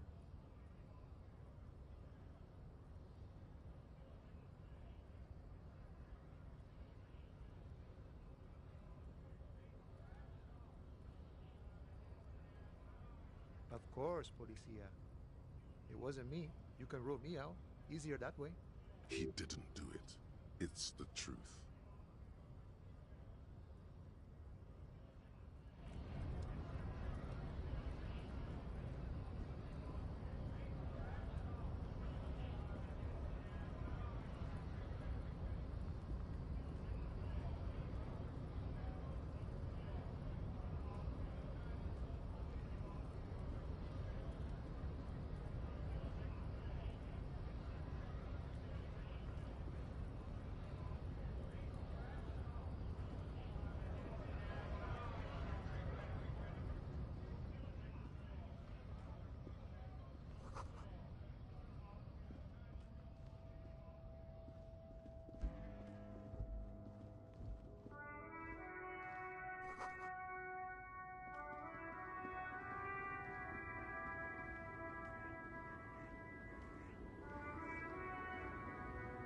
The small, wrinkled woman does not greet you.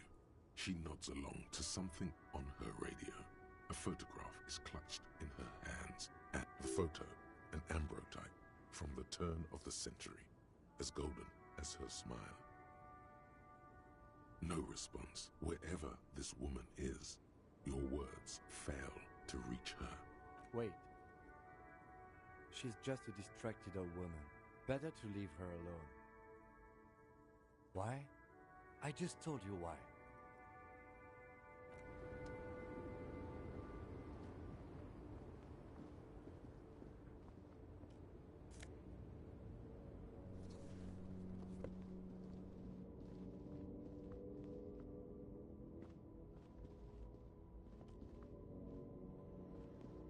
An old monument stands in the middle of the traffic island, pointing toward the sea.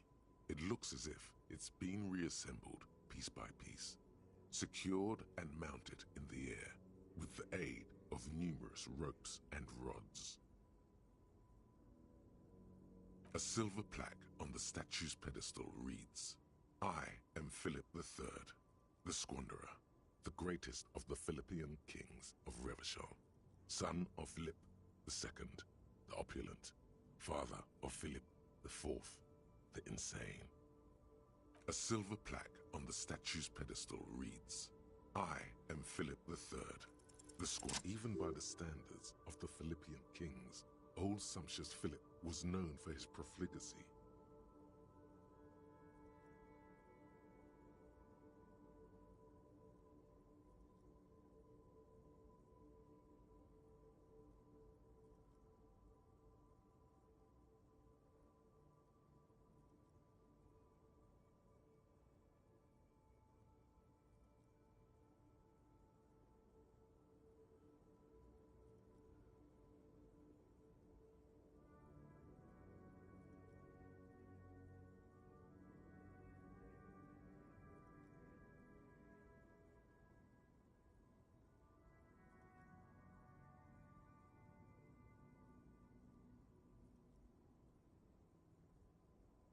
Well, he blew through the whole national treasury, starting the decline of one of the penultimate century's greatest superpowers, the suzerain of Revachol. His own maladministration foreshadowed the fall of the monarchy during the anti-centennial revolution, an end to his family line and the monarchy on the Insulindian Isola.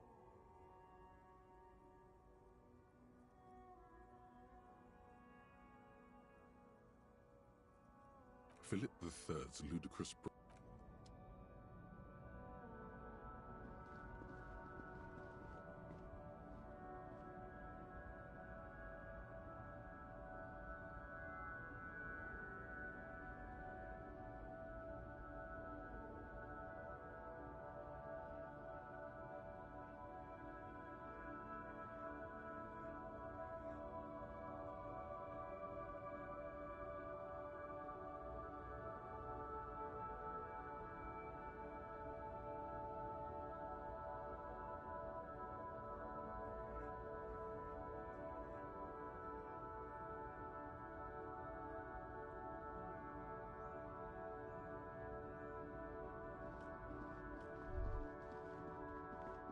A Stars Riker, one of the finest Zhimsk-made motor carriages ever.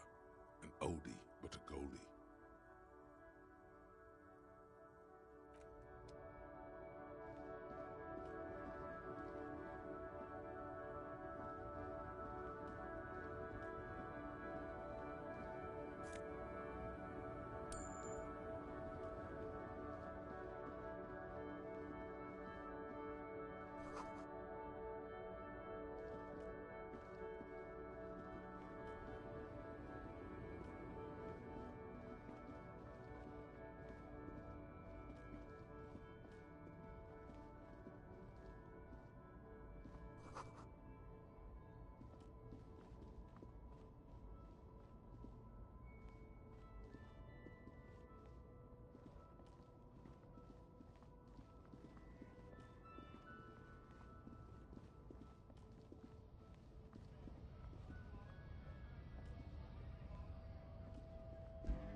Welcome to Revachol.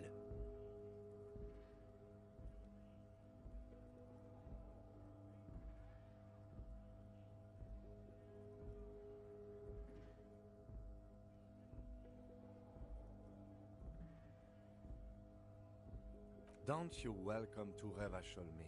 My grandfather came here from a 3,000-year-old racist isolationist culture, while your ancestors came to this island a mere 300 years ago.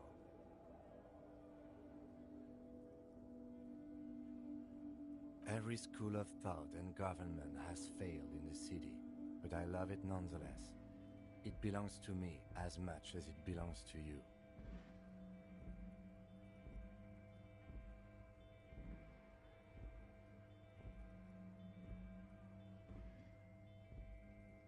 It's men like you who keep Revachol divided, making it that much harder for everyone to climb out of this post-war limbo.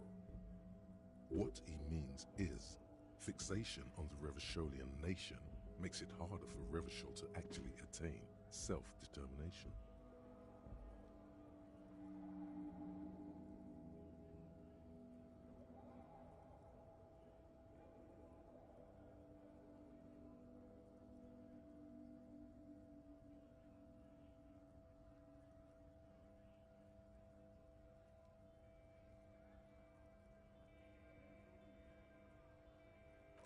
Come on, man. I just said, welcome to Revachol. It's a lorry driver thing. I know exactly what you meant.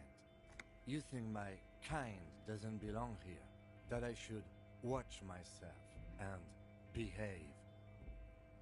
But you see, I'm an officer of the RCM. It's actually my job to make sure you behave. I would advise you to remember that. Silence. The air between them becomes tense. Your partner needs backup. Now's your moment to shine.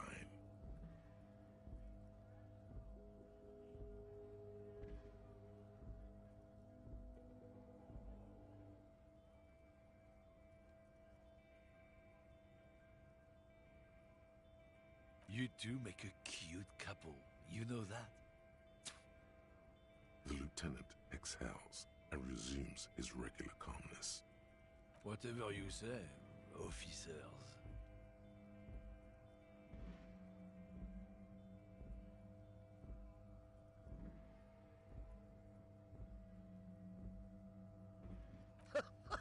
Oh man, that's great. Look at that guy. God damn. Thanks for that, but no, it's not mine. He doesn't live in Martinez. It's about biological determinism, natural law, the sorting of the races. Not the most popular topic nowadays, with a coalition in charge and all. You might want to change the topic. That is, bury your head under the sand like common sheep.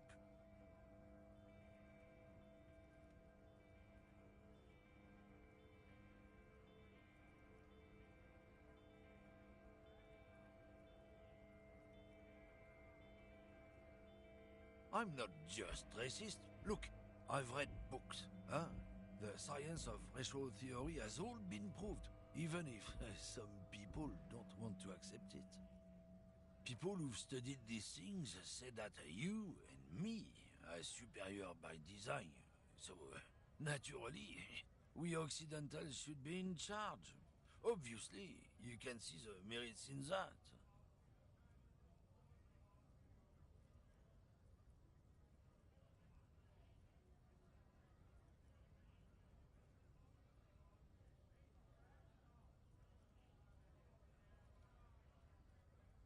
Open your eyes. Haven't you noticed something different lately?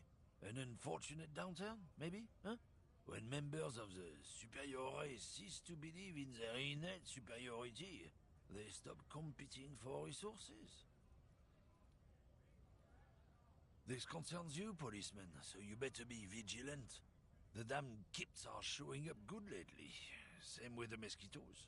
And the other intruder species too. They're on the precipice of cultural victory. Cultural victory?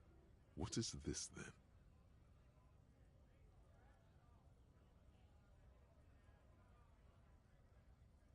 It's what the kips of Boogie Street are going for, right under our noses. And the others too, on the radio. Heard any chansons lately? Heard any motetos or leader? No. Dominating culture is how they plan to win. They say so themselves.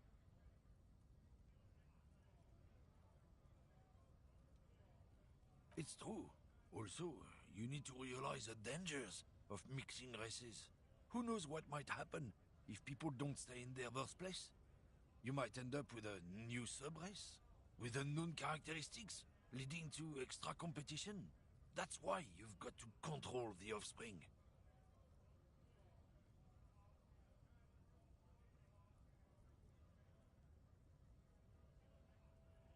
Don't push your luck, Runt.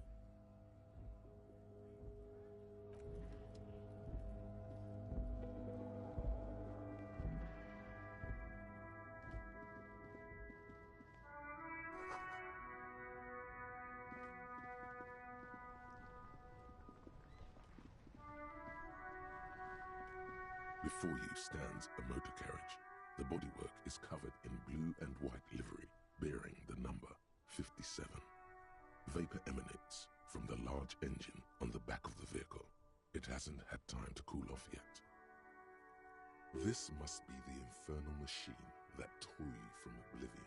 The Caprice Kinema motor carriage. In the cabin, you are welcomed by a set of steering levers, a radio microphone on a hook, a pull-out toolbox under the seat, and the soft glow of the fuel preheater gauge. A metallic drawer slides out from under the seat and clicks into place. The tools inside are neatly organized. Take what you need, officer. It's going to be a long case. I'm not protective of my tools, like some men are. He's clearly a little protective of his tools. But what can you do? Work is work.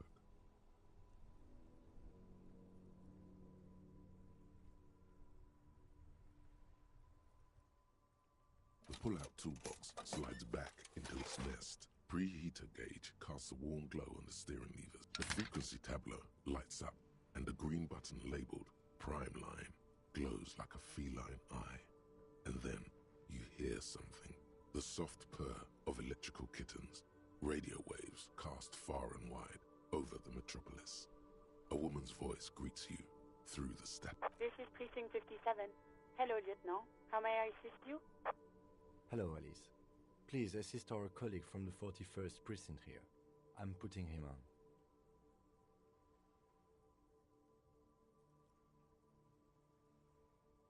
This is Officer Alice Demetri, Precinct 57. How may I assist you?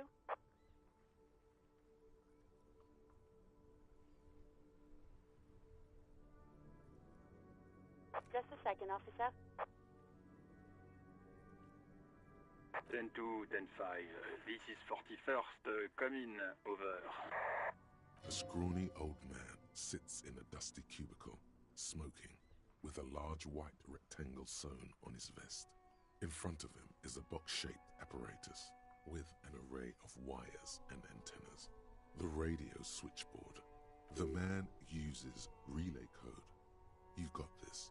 You're a cop, and cops know relay code. 10-4, message received. 10-5, relay message. What's your status? Over. 10-18, state your message, sir.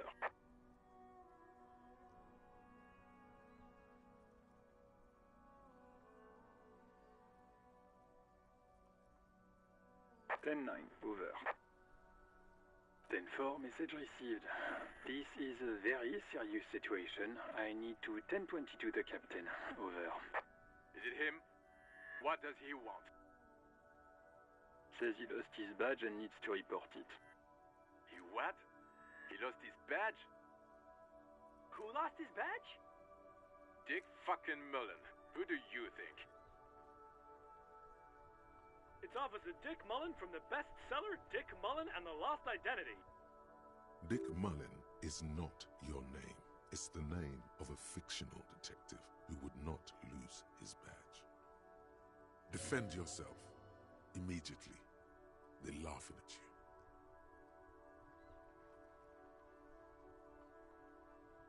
He says this has probably happened to other policemen before him and laughs sarcastically. Oh, goddammit. Is he fucking kidding? The whole station's gonna be dicked for this.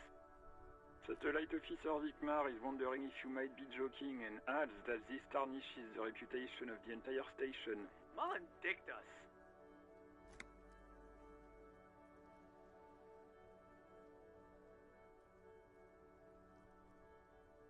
10-4, I hear you, officer. I'm just going to make a note here that you are in pursuit of your misplaced badge. Over. Fuck me. Mac, come here. You've got to hear this. Dick Mullen lost his badge. What's going on? Super Cop here lost his badge. He lost his what now? His badge. He lost his goddamn fucking badge.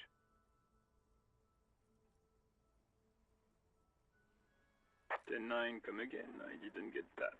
Over. New heights even for Captain Sober. Ask him. Ask him if he's lost his gun, too. Sergeant Orson wants to know if you lost your gun, too. Over. Check your pockets. Check your... Holy fuck. You don't know where it is, do you?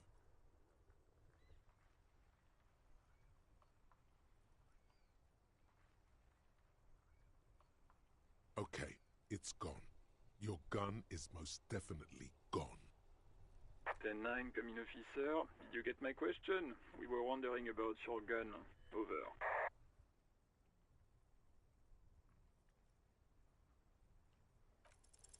Even before you can get the words out, everything gets scrambled in your brain.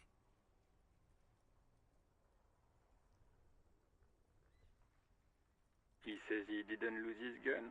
Or his fun, whatever that means. Ask him to describe it. His gun. Not his fun. Just the gun will do. Satellite Officer McLean requests a description of your weapon. Over.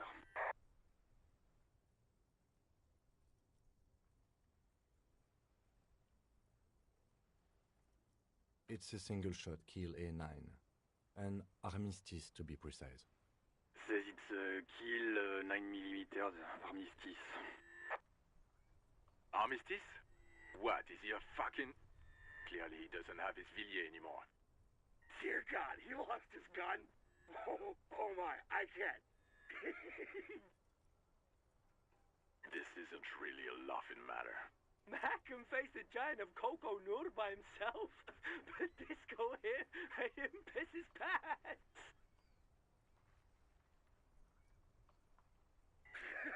Oh, I can't. Fuck. He lost his... Ask him if he's still got his wiener. I'm not going to. Ask him. Sergeant Orson here is wondering if you are still in possession of your genitalia. Over.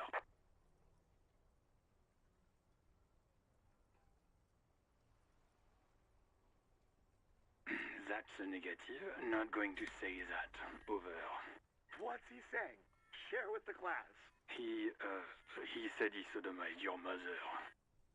The prick ate Mama's vanilla waffles at the captain's birthday party. Some nerve he's got. Sure her vanilla waffles were the only thing he ate?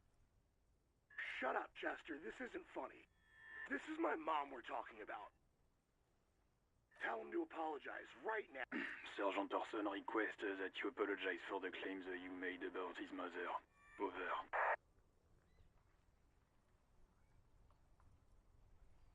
He says he's sorry and didn't mean nothing by it. Okay. Tell him to find his goddamn badge and gun. That's the only thing that matters here. Satin 4, affirmative. Officer is in pursuit of his firearm. Oh, God, Officer, do you need further assistance? Over. 10-4, I hear you. I don't have the authority to grant your request, but... What does he want now? He's asking for money. Is he fucking kidding? I don't think he is. Don't give that asshole anything. He's just gonna drink it all. Right. That's a negative on the additional funds, sir. Over.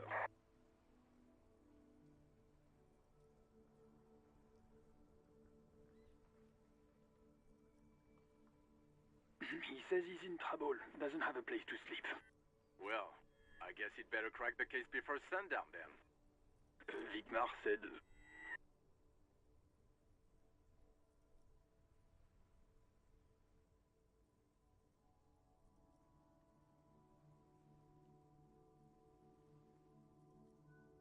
He says it's important to the... He isn't getting a red cent. You can tell him that. Request denied, sir. Over. Anything else, sir? Over. Wait. Before you say anything stupid, think it through. Be smart about this. Ask if he's there alone. 10-4, sir. I'm not hearing your question.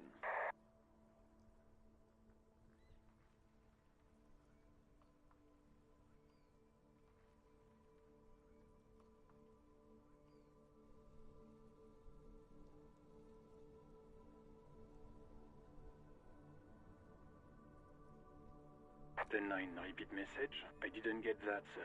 Over.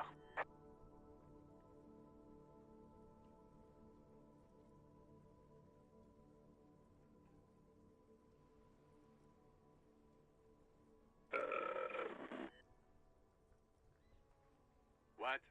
What is it? What can he possibly still want from us? He seems intoxicated and keeps asking me to call him by his name. Mullen's drunk and emotionally aggressive. That's new. Wrap it up. Don't indulge in his drunken antics.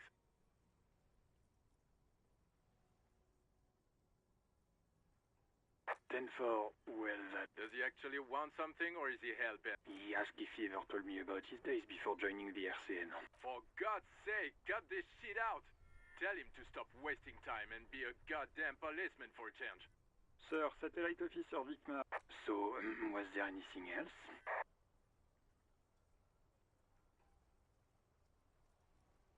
That's a negative, sir. I got 10-12 visitors present here.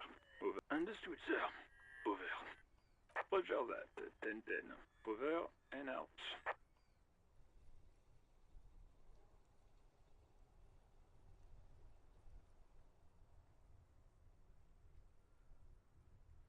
This is Precinct 57. How may I assist you? Of course. What is the number, officer? Yes, hold on. Her number is 005 1944 298. Received. Hold on, officer.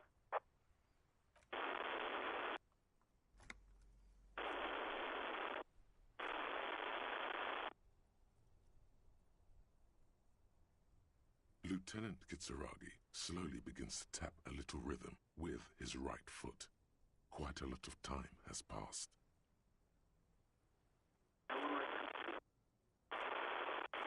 Officer, I have Sylvie Malaika on the line for you. Yes, hello?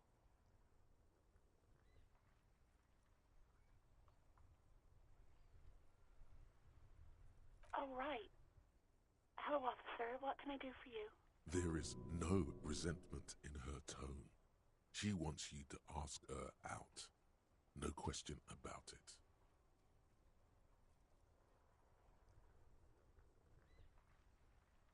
No, not me.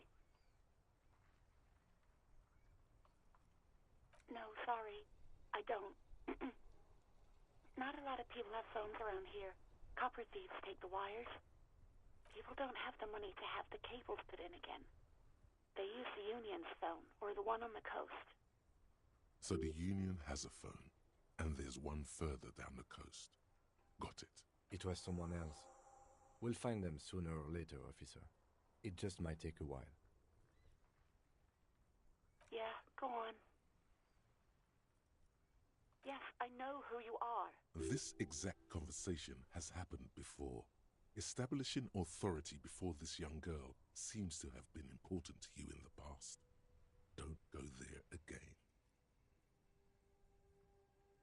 Oh, no, I haven't, sorry. Real policemen have uniforms too, by the way.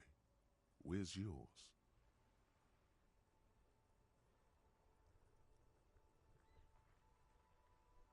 He's in plain clothes, voluntarily. It's different from not knowing where your uniform is. There are officers who wear the signature Perseus black uniforms to the highest ranks in the RCM and end up buried in them as well. Others do it more casually. Looks like you're one of them. Please, no. Not this again. Everyone saw your cool gun, detective. You were trying to impress some people with it. Everyone was eating and...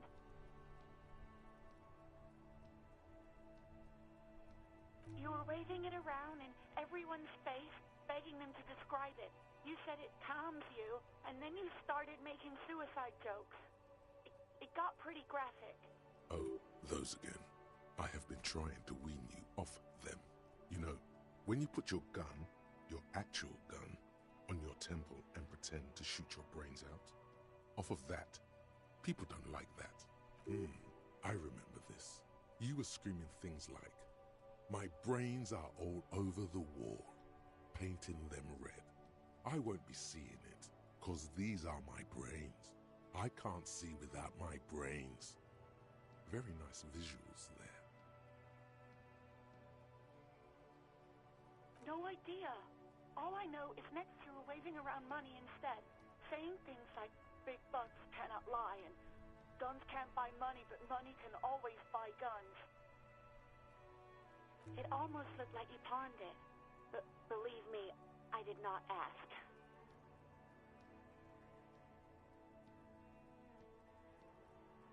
Uniform?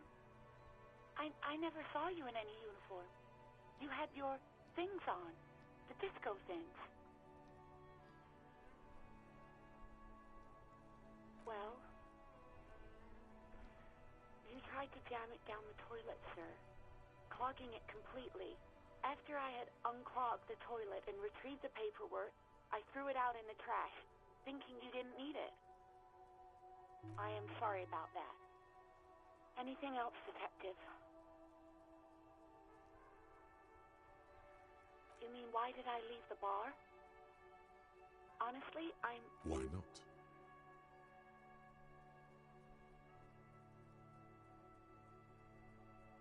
Maybe, I don't know. I just know I have to take some time off right now. I do hope so. Please, don't call me again. Bye.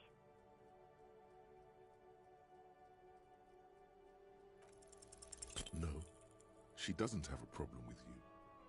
It must be someone else she's angry about. Some other guy, like Gart.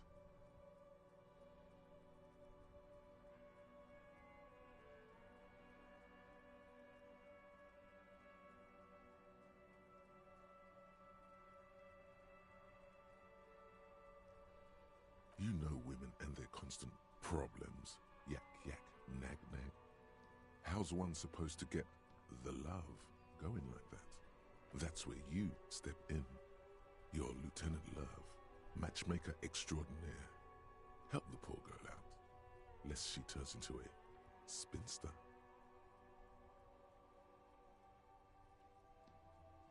What misogyny? I'm just telling things the way they are. Can't a man be honest in his own head anymore? You have to act, Lieutenant Love. You have to calm that hysteric down. Tell it you've got everything under control. Then go and have a little boys' talk with God himself. Think you can do that, Lieutenant Love?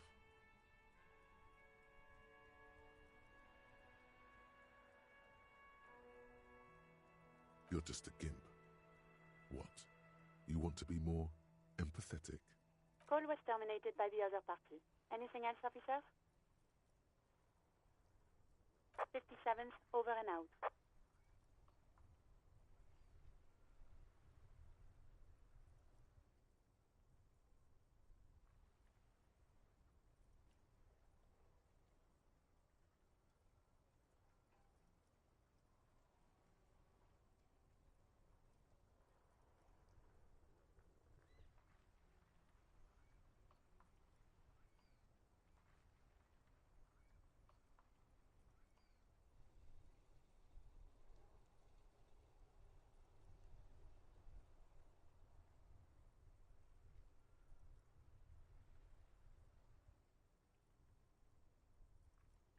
the cabin, you see a set of steering levers.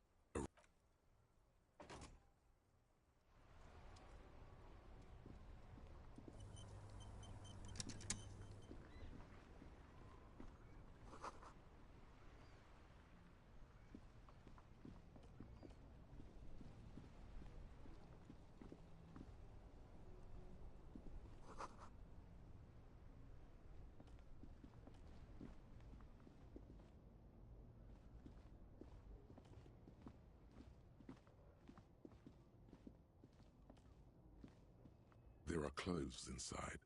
Cheap second-hand clothes. Don't be shy. These are premium class clothes. Good quality fabrics, best retro design. Save the economy with your style, officer. Save the economy?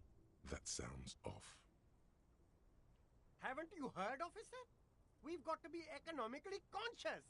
Recycle your cash, keep it in circulation. Don't buy new things. Buy eco.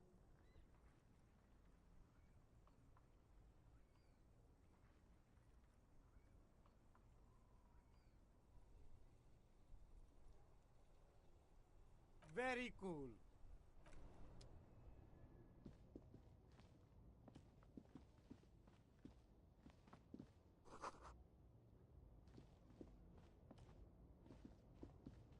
There's a pile of cheap sunglasses. You like sunglasses, officer? I've got the Those UV stickers are almost certain. These are all first-rate sunglasses. Premium design, superb material, very cool. UV resistant. These will definitely keep your eyes safe and cool while doing your dangerous.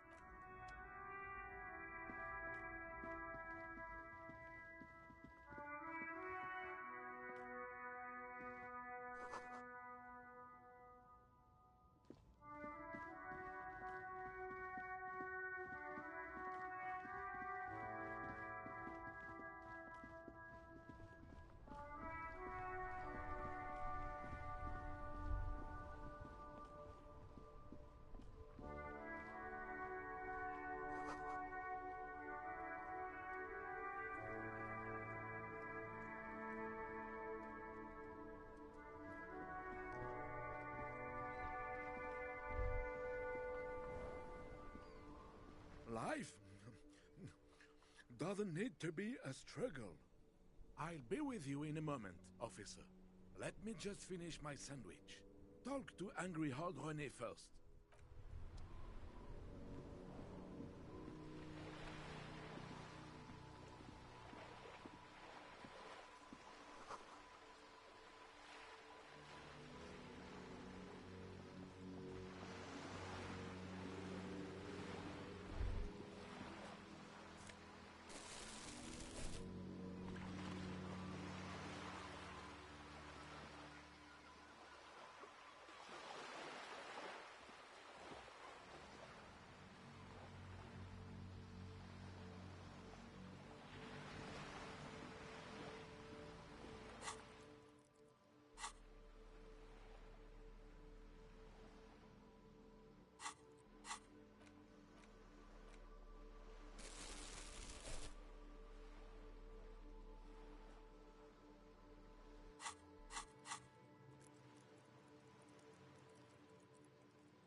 This coin-operated viewer is facing southwest. Its coin slot is full of fossilized bubblegum, rendering the machine permanently inaccessible. The metal feels cold and wet under your palm. It looks unhygienic. A thick layer of graffito covers the lenses. You spell out the word Onak written on the other side, with N and C scribbled backwards. That's Kuno on the lens. Under the graffito, a sea of blues and greys appear. Behind the water lies a coast studded with concrete and reeds. On it, a church. You know this to be the star of Periconesus, or the Cairo. The central symbol of the Periconesian church, a star, a great moral height to be strived towards.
This coin-operated viewer is facing south.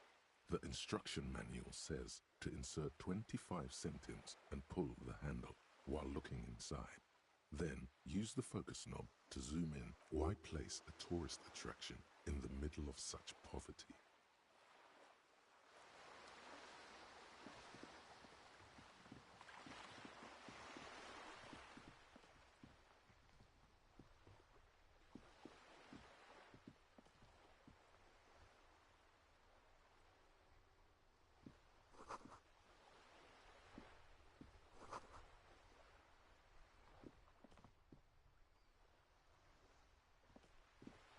Hello, sir.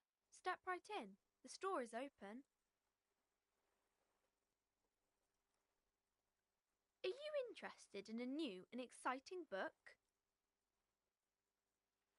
Okay, sir. I'll try to answer any questions you have. I hope they're about books. My name is Annette, sir. My mum, her name is Plaisance. She owns the store. She's inside minding the register or organising the stock. Feel free to step in and browse our wares. I'm signalling that the store is open. Otherwise, people might not know. They'd miss out on the crime, romance, and biographies of famous people. A sudden gush of wind turns the pages of the books on the counters. She covers her face, smiling. But she's cold.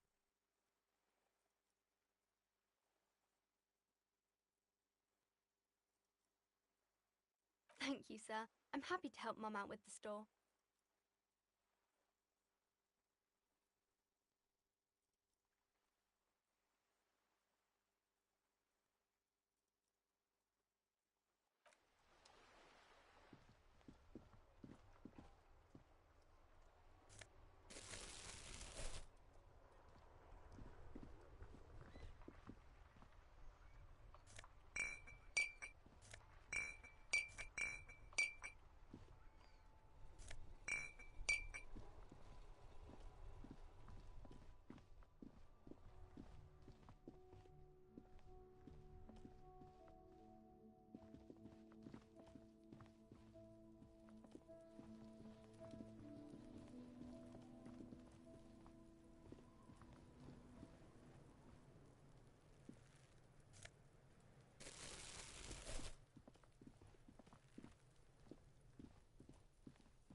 traveler.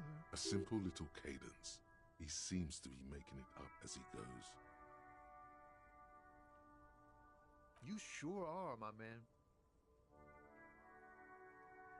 It's the jam, my man. It's a traffic jam for the ages. Harbor gates up the street are shut tight, no explanation given. Workers on strike, scabs agitating, an all-around clusterfuck.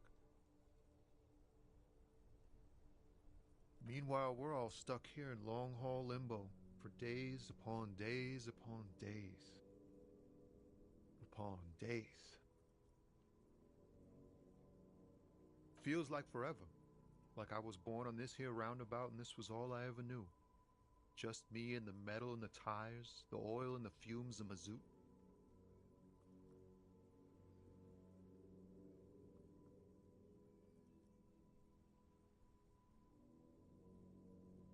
Everyone's a critic, man. It's okay. I've been here a whole week already. So tell me, what do you need?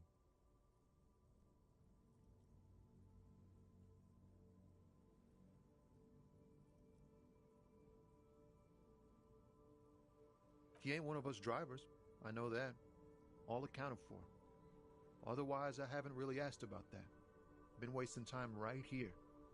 Keep him busy. It's easy to see he's telling the truth. He's kept his nose out of the dark stuff. The man taps his fingers rhythmically against his arm. Don't be a stranger.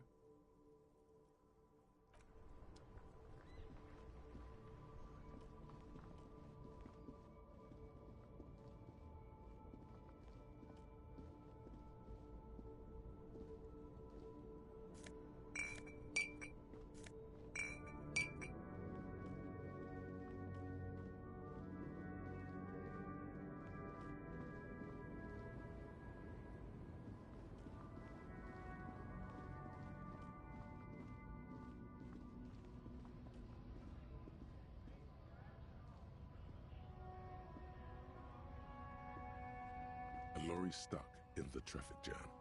This big, heavy Grad-made machine is well kept for such an old machine.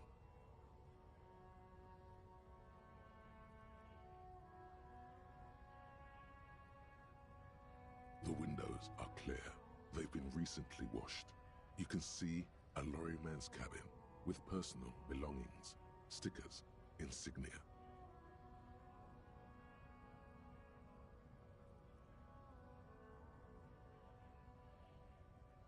The driver has adorned his space with a substantial collection of peculiar paraphernalia.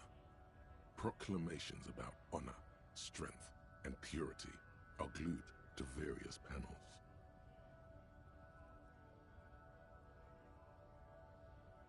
The back end of the cabin has a small perch to sleep, large ashtrays.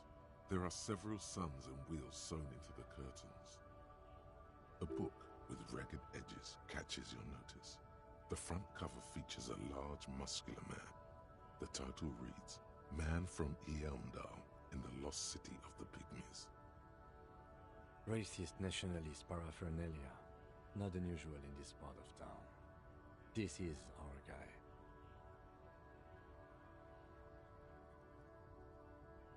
Likely, yes. This guy's proud of who he is. Drapes it all over his machine.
day to you officers. A burly man hangs out by the waterlock, carving up a generous serving of salami with an old hunter's knife. His eyes are fixed on a man stranded on the other side of the waterlock and on an enormous billboard that has fallen down into the canal between them.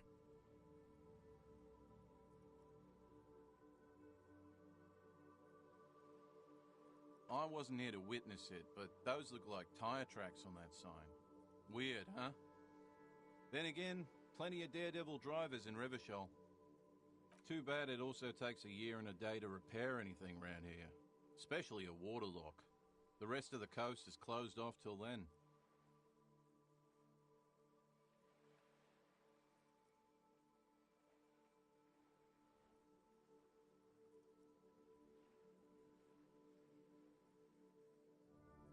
Well, there's the fishing village, an abandoned fish market, a bizarro church.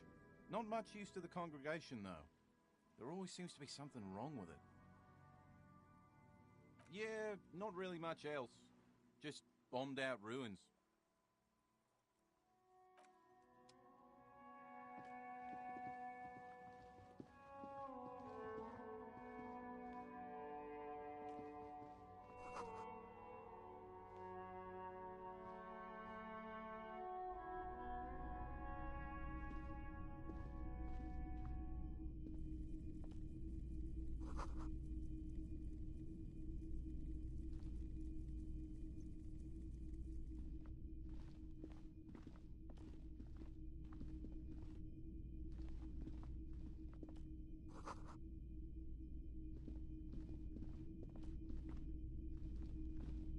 It's not often that I see officers from the RCM in my pawn shop. What can I do for you? His courtesy is not insincere, but he prefers being alone with his projector, just watching the movement of light across the walls of the shop. I haven't had any problems myself, though some of my customers have complained about inconsistent law enforcement.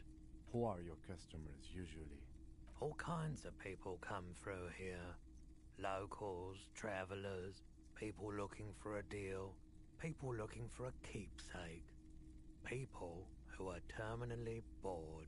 As you can see, I have a wide selection of goods for everyone to choose from.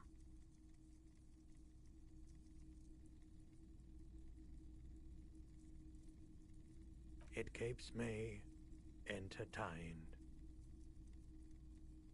Entertained? He might be high.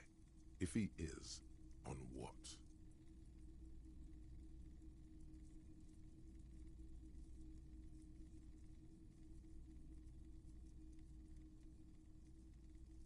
Someone else came here earlier today asking the same question.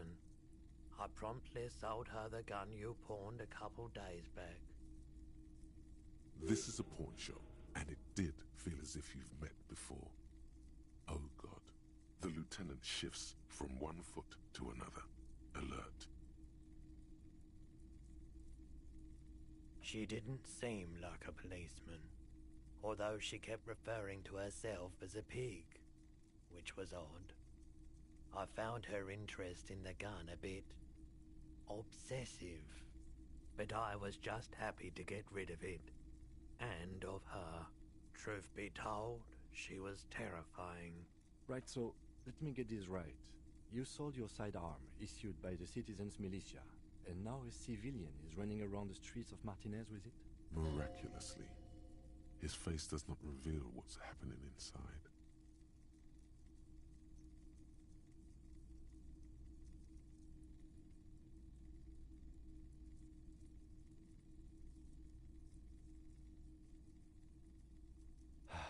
Yeah, it's not good.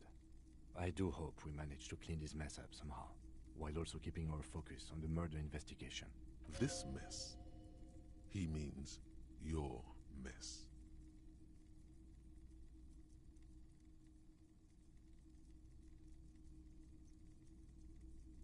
Of course.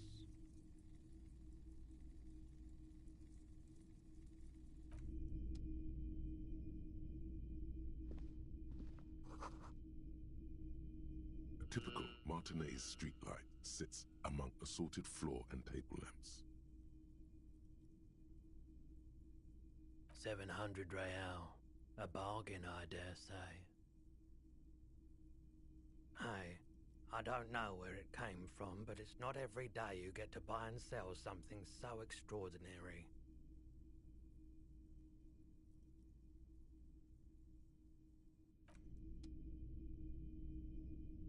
The boomboxes on the shelf look well-loved and well-traveled. Chipped, dented, they stare at you with the unblinking eyes of their tape reels. One especially catches your eye. Deep gold and amber plastic with a big old handle on top. A classic boombox that says Stereo 8 approved. Just make sure it works before you buy it.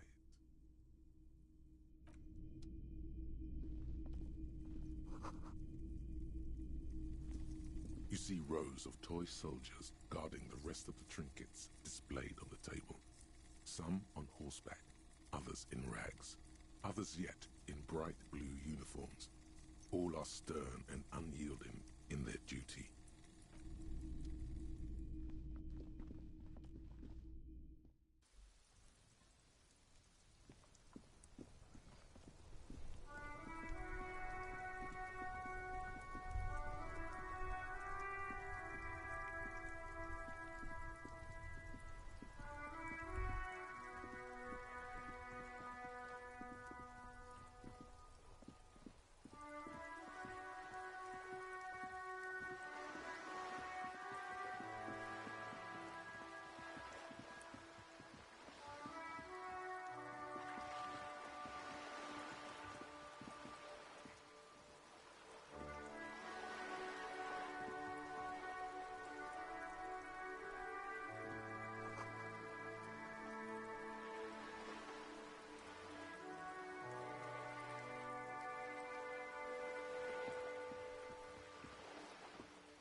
This is a wall on the side of an apartment building.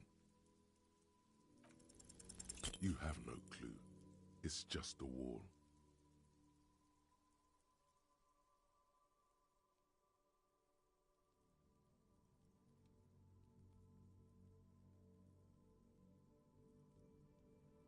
So many walls all over Martinez, weather-worn, cracked, their paint peeling.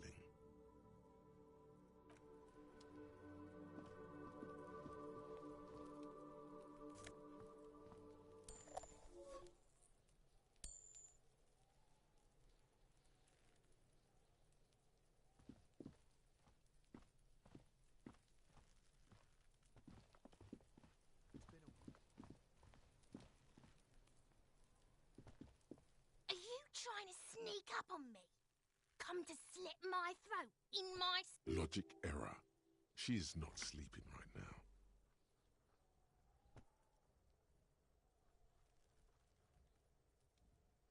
Pigs come to take me out, trying to snuff me out.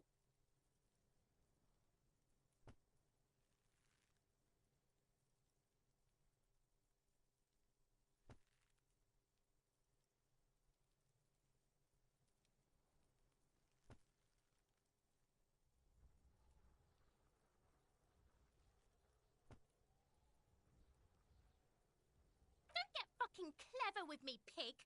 You think you're so clever.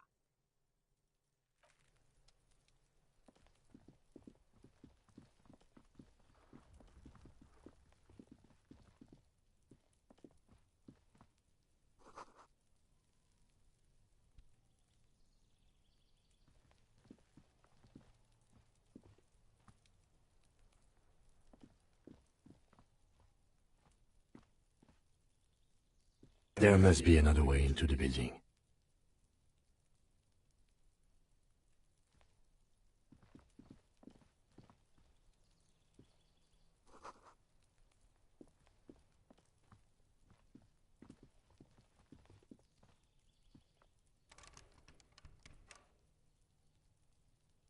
So much for a quiet smoke.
Can't get involved in this. You see a young man on a balcony nursing a cigarette. His eyes have been following you for a while. Not looking for any trouble, officer.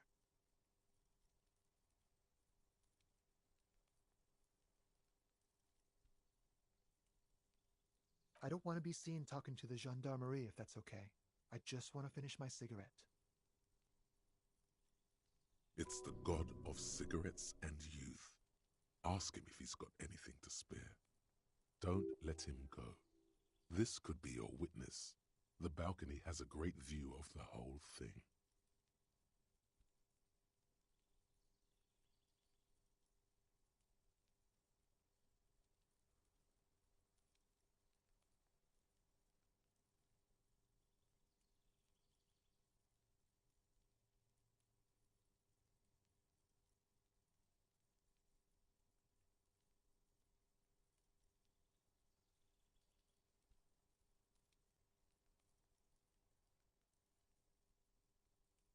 Is it really that important? Like a nervous cat, he keeps stealing looks at the neighboring windows. All right, but make it quick. Once I finish this cigarette, I have to run. I'd even go so far as to say that the view is a little too good, my dear gendarme. Do you have an estimate of when the body will be taken away? We will remove the body as soon as possible. Now tell us, where were you last Sunday? Oh. You already asked me that, didn't you? Wait, is someone else investigating the lynching?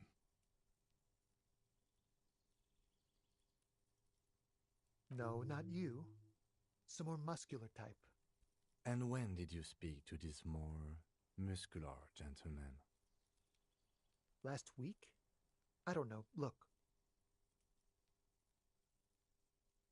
He's an actor declaiming a soliloquy. See how you hang on his every word?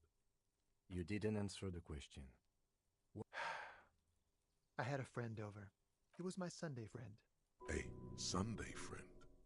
How intriguing. He doesn't reply, gesturing no with his cigarette. In the neighboring windows, you can see faint reflections of his silhouette, all from different angles. My name? My name is Martin Martinez. Martin Martinez? Good local name. Let's go with that. No. We won't. Now, if you'll excuse me, I really need to get going.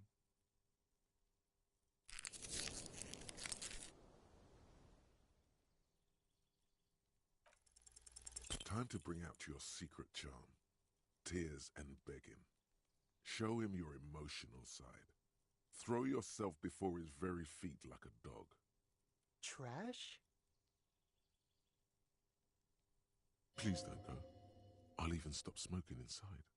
Listen, I really have to go. Good luck with the investigation.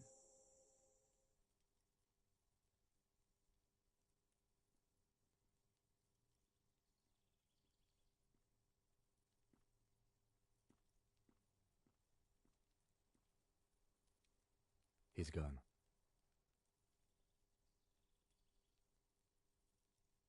No point in running. Tenements like these often have multiple exits. If he doesn't want to talk to us, then he'll know how to hide himself.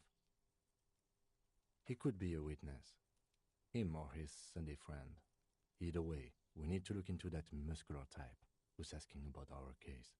There has to be a way of getting inside the building. Once we